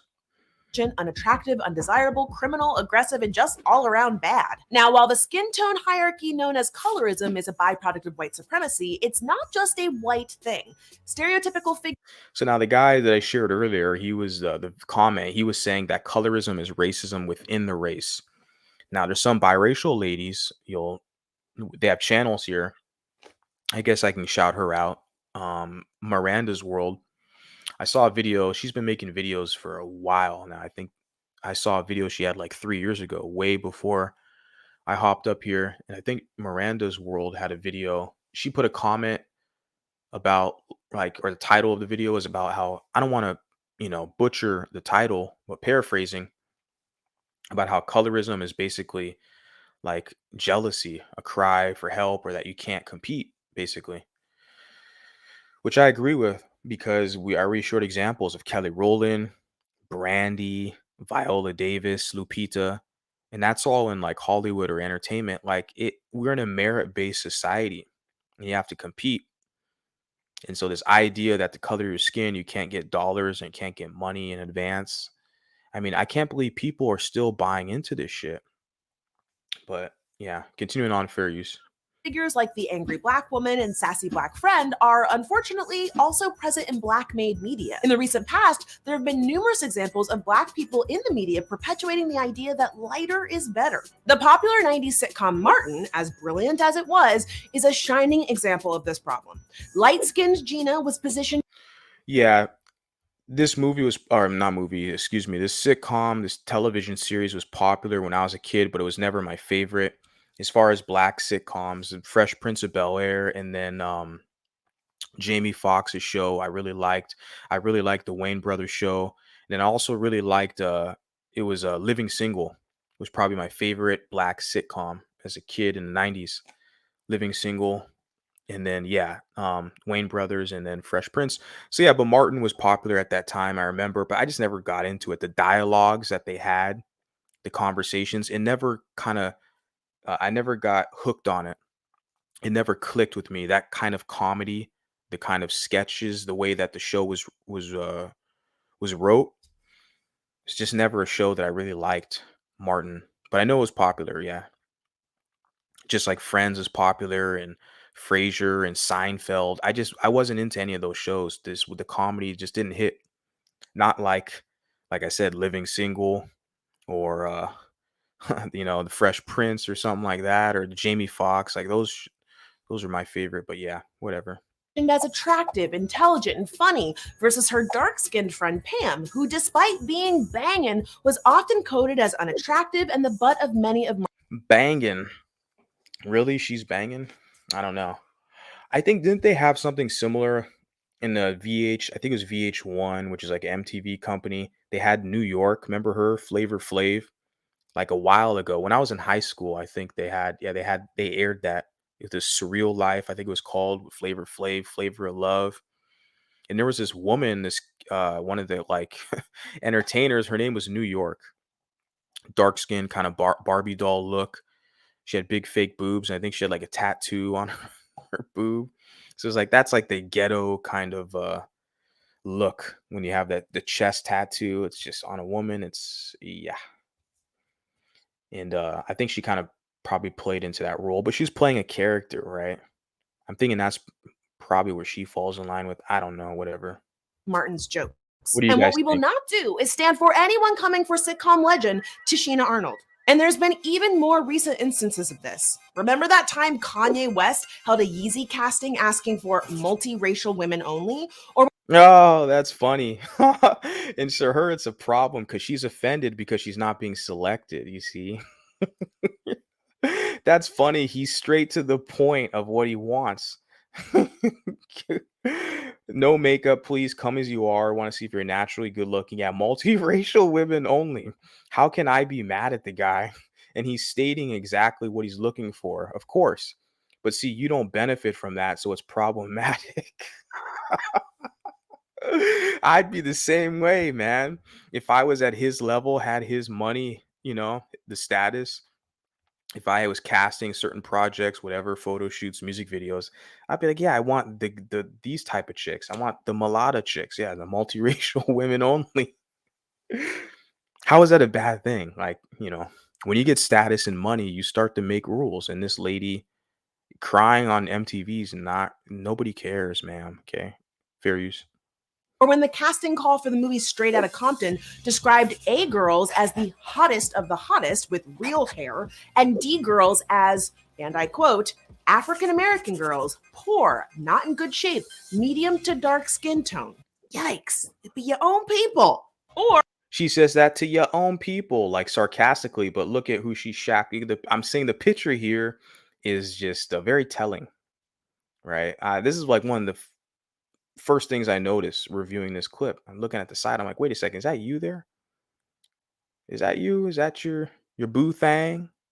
Yo people, but you got your boo thang here talking about colorism. It's very competitive out here, ladies. But crying and playing victim, it's just not appealing to anybody, especially when men do it. Then you're a failure. The thing is, with men, no one feels sorry for you. You're going to cry, right? But the ladies, yeah, people feel sorry. They'll listen to them, entertain them. They can grow big channels talking about colorism, right? Men are not afforded that privilege to cry and complain. I even seen it in black, even Ian's here. I've seen it in black men's spaces. We have a black man who will put a post about colorism or something of that nature. You'll watch how the other men will jump in and be like, "Hey, shut up, shut up, stop being weak, fucking work harder," and that's good. And those are the kind of guys I want to be around. That's motivating. Okay, don't sit there and whine and complain. Look at where your disadvantages are. Look where your advantages are, and utilize those advantages. But yeah, you definitely need more men to kind of enforce that rule where it's more so merit based. Just leave the weak shit behind and stop complaining, right? remember when rapper Kodak Black, himself a dark-skinned black And he's deplorable, he's disgusting. Looking at him, he's a complete menstrual show. So I will use his image at times as like a mockery because he positions himself like that to be mocked. You look at him, he's a fucking menstrual show. And that's kind of unfortunately where you see that the whole brand and market of hip hop is with a lot of rappers, right? man, said that he doesn't date women who share his complexion because they're too gutter. Come on now, Kodak, black is in your name. These examples Yeah, but that's not white people's fault. It's the system of slavery, institutional slavery, and all this stuff. Can't blame that on colonialism, white people. When you have like the preference, because there was a guy I was talking to or messaging talking about in group preference. I have an in group preference. I mean, a lot of us we're scattered all over the place and trying to figure things out. So establishing the quote unquote group is more challenging than one would think, especially in our circumstance. But we have a lot of advantages that a lot of us fail to tap into and utilize. But the in-group preference, I have in-group preference. I prefer mulatto over all other women. I have a white mom. I can publicly say that mulattoes are prettier. I prefer mulatto women over white women. A lot of people are not gonna like me saying that. So yeah, it's a preference, but it's what I prefer. So it's an in-group preference. Okay. Just like you have white men who prefer white women. Okay. They have an in-group preference. There's nothing wrong with that, with men or women preferring someone within their group. That's nature and it's natural, right? But you do see with the particular demographic where there is kind of an out-group preference more so than in-group. But there's channels that talk about that crap all day. I'm not going to talk about it now. Just wanted to point that out. Continuing on, fair use. point to the fact that many Black people, even those with the power to create change within their own industries, sometimes internalize the very colorist stereotypes that have kept them down. Now, the Internalize. She says stereotypes that kept them down. These guys are not in the same category. This guy's got tattoos on his face. He's a degenerate, scumbag, even savage, I would say. He's a menstrual show. This is a respected comedian. Okay. This is a respected comedian who's very successful, been successful for years, they're not in the same league. I look at them as two completely different classes of men. This is a fucking pookie. This is the term we colloquially use of a lower class ghetto black man, male. We'd say he's a pookie, not a man. And like a boy, he's male. He's a pookie. Now this guy, I wouldn't say he's a pookie. No, because he has too much money, too much talent and status. But you know, he has a lot of personal stuff, right? He has a situation with his family, and then of course a divorce or whatever. I'm not going to get into all the pop shit, guys. What I'm saying is, these are not. Kanye West is in the same class as Martin, but Kanye has basically surpassed Martin Lawrence as far as social mobility. Because didn't he like have his name on the presidential ticket? I think I put down Kanye West in 2020 because I didn't want to vote for Trump again. He had bad performance, and I didn't want to vote for Biden because you got to be. I don't know what your deal is if you think that Joe Biden is worthy of a vote. But I think I put Kanye West. I was like, basically, fuck them all. Who cares? I'm just going to watch my money and watch everything burn, basically, at this point. And no, but different class of people. Okay, she's grouping them all up. You're just dark skinned black men. No, this is a menstrual show. Pookie, lower class guy. Different classes. These are professional class. Okay, we got that. Okay, fair use. Them down. Now, the media doesn't necessarily cause colorism, but it reinforces it in ways that have real world implications. Media doesn't cause colorism, but it has ways and mechanisms of real world applications. Right. Saying something so sophisticated, but it heavily persuades. Like you said, the Martin show, the colorism. That's what when I was in college, I was in like the African Student Union, and during one of their meetings, and there was a dark skinned woman who this is probably the same time period. Maybe that woman got inspired by watching this video. It was a dark skinned woman in the African Student Union who played that a clip in Martin, and you can see the contrast. I don't know, is the girl's name Gina or Regina, the light skinned woman in Martin? I don't know, but Martin Lawrence is dark skinned, and the other main character is a light skinned woman. So this woman used that image to talk about black men and colorism and all this weird shit. I'm like, look, woman, just go to the gym, get in better shape, work hard, put yourself around those type of men. You can, I mean, you know, there's guys who will hand select you. They want you because you're darker skin. So why don't you just market yourself towards those guys? I don't get it. Like, you think everyone's not gonna like you. It's impossible. But there's a lot of women who try to push this with this colorism conversation, trying to intellectually force everyone to like them. It's not going to work. Colorism has much wider ramifications than just who we see on our movie screens or on the cover of Yeah, biracial woman, Holly Berry. Okay, right. magazines. So prepare your hot Cheetos and Tums, because this gets even sadder. A 2011 study conducted in North Carolina found out that of the over 12,000 African American women prisoners, light-skinned women were sentenced to 12% less prison time than darker ones. Or consider. I wonder if she has posted a citation for that. 416 produced. Okay, sources. Yeah, I can probably look it up. So at least she puts some sources there for me to review. Consider the fact that according to a Harvard University study, dark-skinned blacks in the United States have lower socioeconomic status.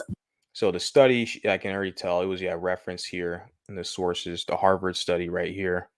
I'm gonna go back and look at that later on. Not gonna talk about it now. Fair use. More punitive relationships with the criminal justice system, diminished prestige, and less likelihood of holding elective office compared with their lighter counterparts. There have even been black dating apps with filters for skin tone. In other words, that's key word.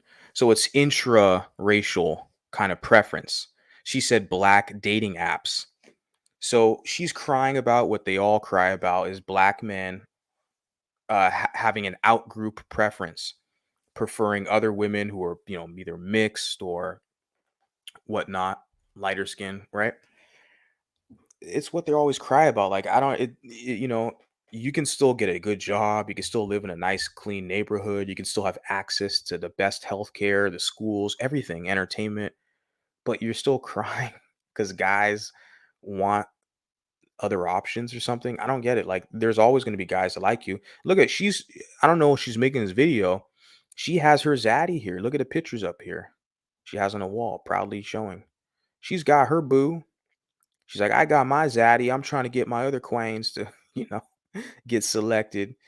I don't know, guys. I'm just joking, but I'm looking at that like, why are you crying colorism? Privileging lighter skin, straighter hair, and more Eurocentric features, the media Here you go, Eurocentric features, right? creates an environment In a country where people of European descent are the majority, just that like all the affects dark just like all the biracials she was showing on the screen, all the way from Zendaya, Holly Berry, Mariah Carey, and then who else was there? Zoe Kravitz. All these biracials you're showing, they all got Eurocentric features. So skin people on a social, political, and personal level. And yes, the only Aunt Viv I recognize is the original dark-skinned Aunt Viv. Now, of course, lighter-skinned people of color are not exempt from discrimination or racism, but acknowledge lighter skinned person of color. You're a person of color. Well, you're black. You're golden. You're MLS. You're a colored person. You know who's people of color too? People of color is basically everyone that's not white. And how that type of terminology has been able to metastasize in society towards utilized so frequently and taken seriously is beyond me. A word that literally means nothing is taken seriously in academic affairs and even media publication, like this woman's using it as if that means anything. Lighter skinned person of color. What the hell does that mean? You're including Latinos, you're including people of Arabic descent, you're including Indians, okay, people from Pakistan, people from Malaysia, people from Philippines. You're including the whole entire fucking planet when you say people of color, because guess what? Most people on the planet have color. So it makes no sense at all when these are all clearly different people, different tribes, languages, religions, nationalities. Like, there are a ton of different uh, ideological barriers per se that makes it so these are different groups of people. The people of color thing, you're trying to throw them all in the same like category. Why do you people keep pushing that shit? It doesn't make any sense. It just means non-white at this point. But you're talking to people who are mulattoes or biracials. Like, you shared Zendaya, she shared Alicia Keys too. Both of those women have white moms and they love their white mom. So think of that when you try to play this like kind of divide game, or we're all the light skinned and colored people and those are the white people there. It's like, well, a lot of us, we got white people in our family. This isn't the slavery days or 1960. This is 2023. Okay, we're here. We're talking to you now. Okay, fair use. acknowledging that they experience light skin privilege doesn't negate those struggles. But don't worry, I have great news. Well, maybe not great news, but helpful. There are some things that all people of color can do to combat colorism within their communities and in pop culture as a whole. This includes Pop culture, representation, right? catching yourself from using language like pretty for a dark skin. Pretty for a dark skinned girl. That's like the common one people talk about, huh? Pretty for a dark skinned girl. Yeah. Girl, engaging in open and honest conversations about how colorism affects your daily life. So there, like I said, because she's a narrator, she's dark skinned. She has her Brad, her white zaddy, so she's good. But she's trying to help out all the other queens to kind of level up, right, with this liberal ideology. But she's positioning this as a dark skin that light. The title is light skin privilege decoded. So her whole position is that the darker skin are disenfranchised.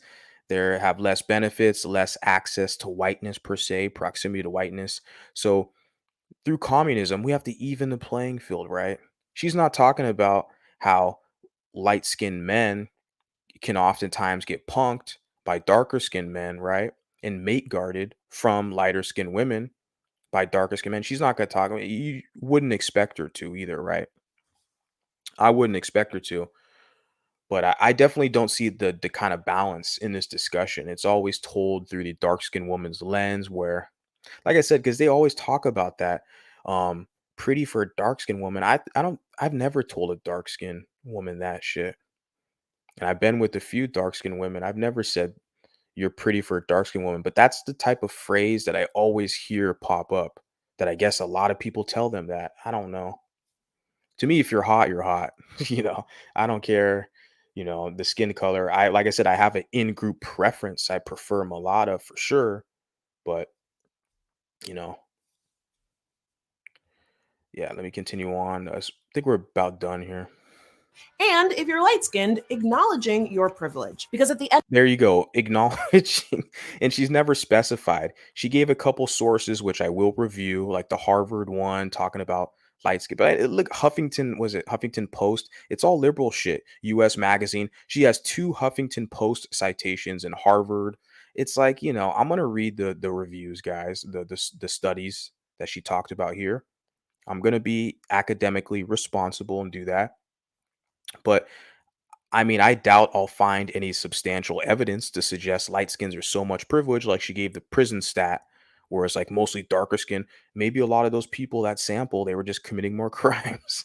That's why they got locked up. Who knows?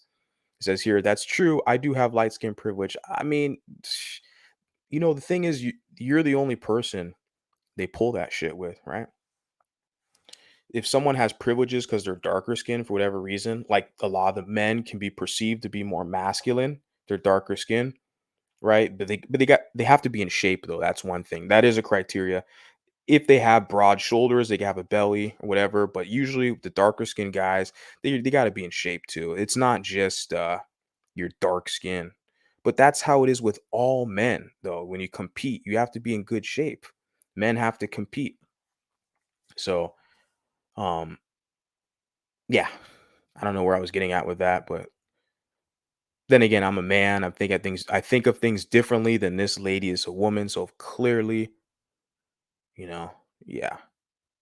because at the end of the day, it shouldn't be team light skin versus team dark skin. It's funny because I put that shit, I think a couple times, kind of as a teaser or to mock or to joke. I put that a few times in different poster videos, team light skin.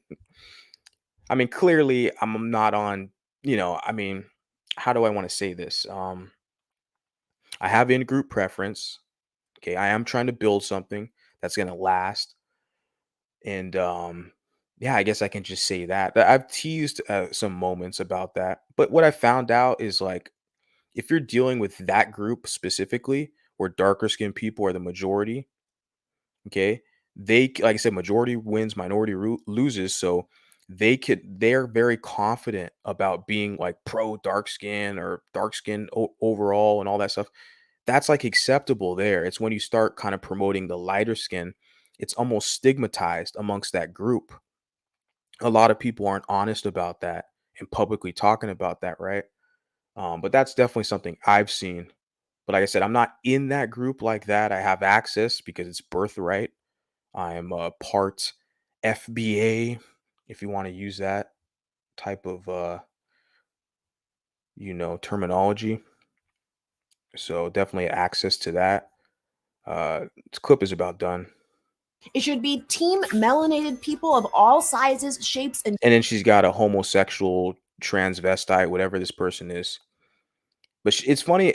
I want to point the hypocrisy out with this woman. Like I said, for me, I can't really say I'm on this team or that team because a lot of these biracials clearly are not on my team. They're kissing black ass or they're, doing something else, which is not beneficial to me, what I'm trying to accomplish. So at this point, I'm pro good people who are reasonable, who can speak English, articulate themselves, even if they don't speak English, because I'm trying to connect with these other people around the globe, but just good people in general, right? But I am trying to preserve my culture, history, identity, and I have an in-group preference, and I'm thinking about the future.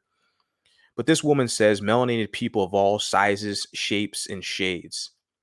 Okay, and then she's got like the gay guy here. But I wanted to point it out because on her wall, she's booed up with Zaddy. She's talking about we're on team melanated, but you're laying down with the quote unquote oppressor, quote unquote colonizer. You guys see the hypocrisy in this shit? But this is how crazy it is today, how bold people are. Well, they will literally lie in your face. They'll be all, done up and caked up on camera. She's got a pretty face, pretty woman on camera talking about all this colorism and all this crap. And she's like, it's not team light skin versus team dark skin. It's team melanated people of all shades. We're like, where the hell is your melanated person? You're booed up with Zaddy. Oh, it just worked out that way because love is love right here. The image right here. That's her Brad right there, right? There's her again with her Brad. But see, it's okay for her to do that, right? She gets to have her cake and eat it too, but the rest of y'all, no. You can't have an in-group preference and prefer a mulatto. They're going to try to shame your ass. Shit, I want to see who's going to try to shame me. Hilarious. You have some guys out here who are biracial guys, right? Mulatto guys who don't even prefer mulatto women. I'm like, how? I think environment plays a role. Like where I come from, Southern California, like the hottest chicks, it's the most target rich environment, probably, on the globe, right?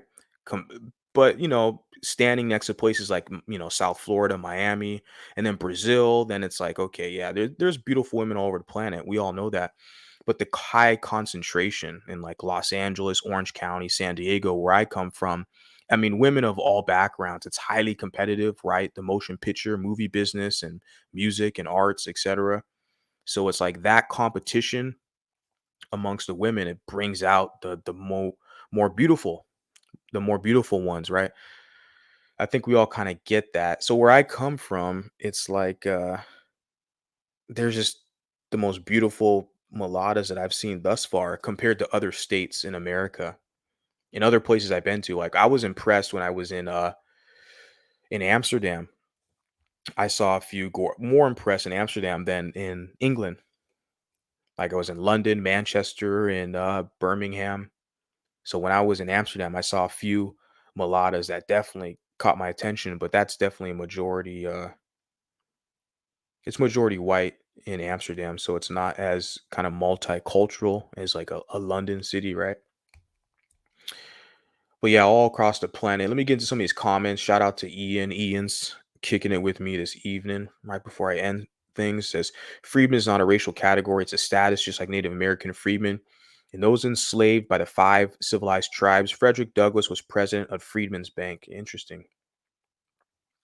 Colorism is more a Caribbean South American problem. 12% less. Fuck out of here. No one is keeping stats on light skinned, dark skinned inmates. What are going to use the government paper bag test? Yeah, she has a reference. She has some sources. So I'm going to check it out. Not now. It's just late, bro. But I'm going to go back to this video and look at those sources to see if that's really bullshit, which it kind of leads me to believe it is. They tested everyone's skin tone, like you said, to calculate the numbers. It says, I have never even heard this pretty for dark skin BS. Yeah, I don't think I've ever said that either. Honestly, I can't say I've ever said that, but I've heard people talk about that dark skinned women say that guys will tell them that. Because to me, if you're hot, man. Like so many hot dark skinned chicks. Like I don't know. If you're hot, you're a good looking woman. You're put together well. Hygiene is a must, but overall, it's the femininity. Obviously, hygiene's high criteria, but the femininity, right? Her tonality, her tone of voice, how she conducts herself. She acts like a lady. She's polite, civilized, right? Then hygiene, she smells good. She's presentable. Like those are the main things. Like the skin tone is, there's guys who want you, who will like seek for you, seek after you if you're like a darker skinned chick. I just don't. Yeah, because you have a lot of dark skinned women who are complaining about biracial women and colorism and shit like that. Like there's this lady, I did a couple reviews of her stream here on like YouTube. And she's a Jamaican woman, I think Jamaican American. She's from Jamaica. I think her name's Janice or New York, something like that. She's a very pretty woman, darker skinned woman, right? And so it's like a woman like you doesn't have any issue getting a guy. I don't know why those gals want to keep talking about colorism and shit like that when it's like, why are you complaining? Like, but then again, I'm not a dark-skinned black woman. So I don't know your experience. So I don't want to invalidate your experience. But what I'm pointing out is how, yeah, people who will come to you and your channel, your social media, and try to invalidate you and your experience. But they don't, when you do the same to them, when you clap back, all of a sudden it's an issue. I'm just here because I see a disturbance in the force. I'm trying to create more balance in the force, right? Like the Star Wars reference. That's why I'm here. Nah, that's all, guys. It's been 2 hours. I thought I would only be an hour, but I'm gonna get the hell out of here and get on with what I'm doing. Shout out to you, Ian. Shout out Are you not entertained? Are you not entertained? That's what's up. Respect to the Playback Gang, guys. Make sure you hit the like button, support me, put comments, engagement. I'm gonna continue to serve you guys the best way I can. And until next time, adios.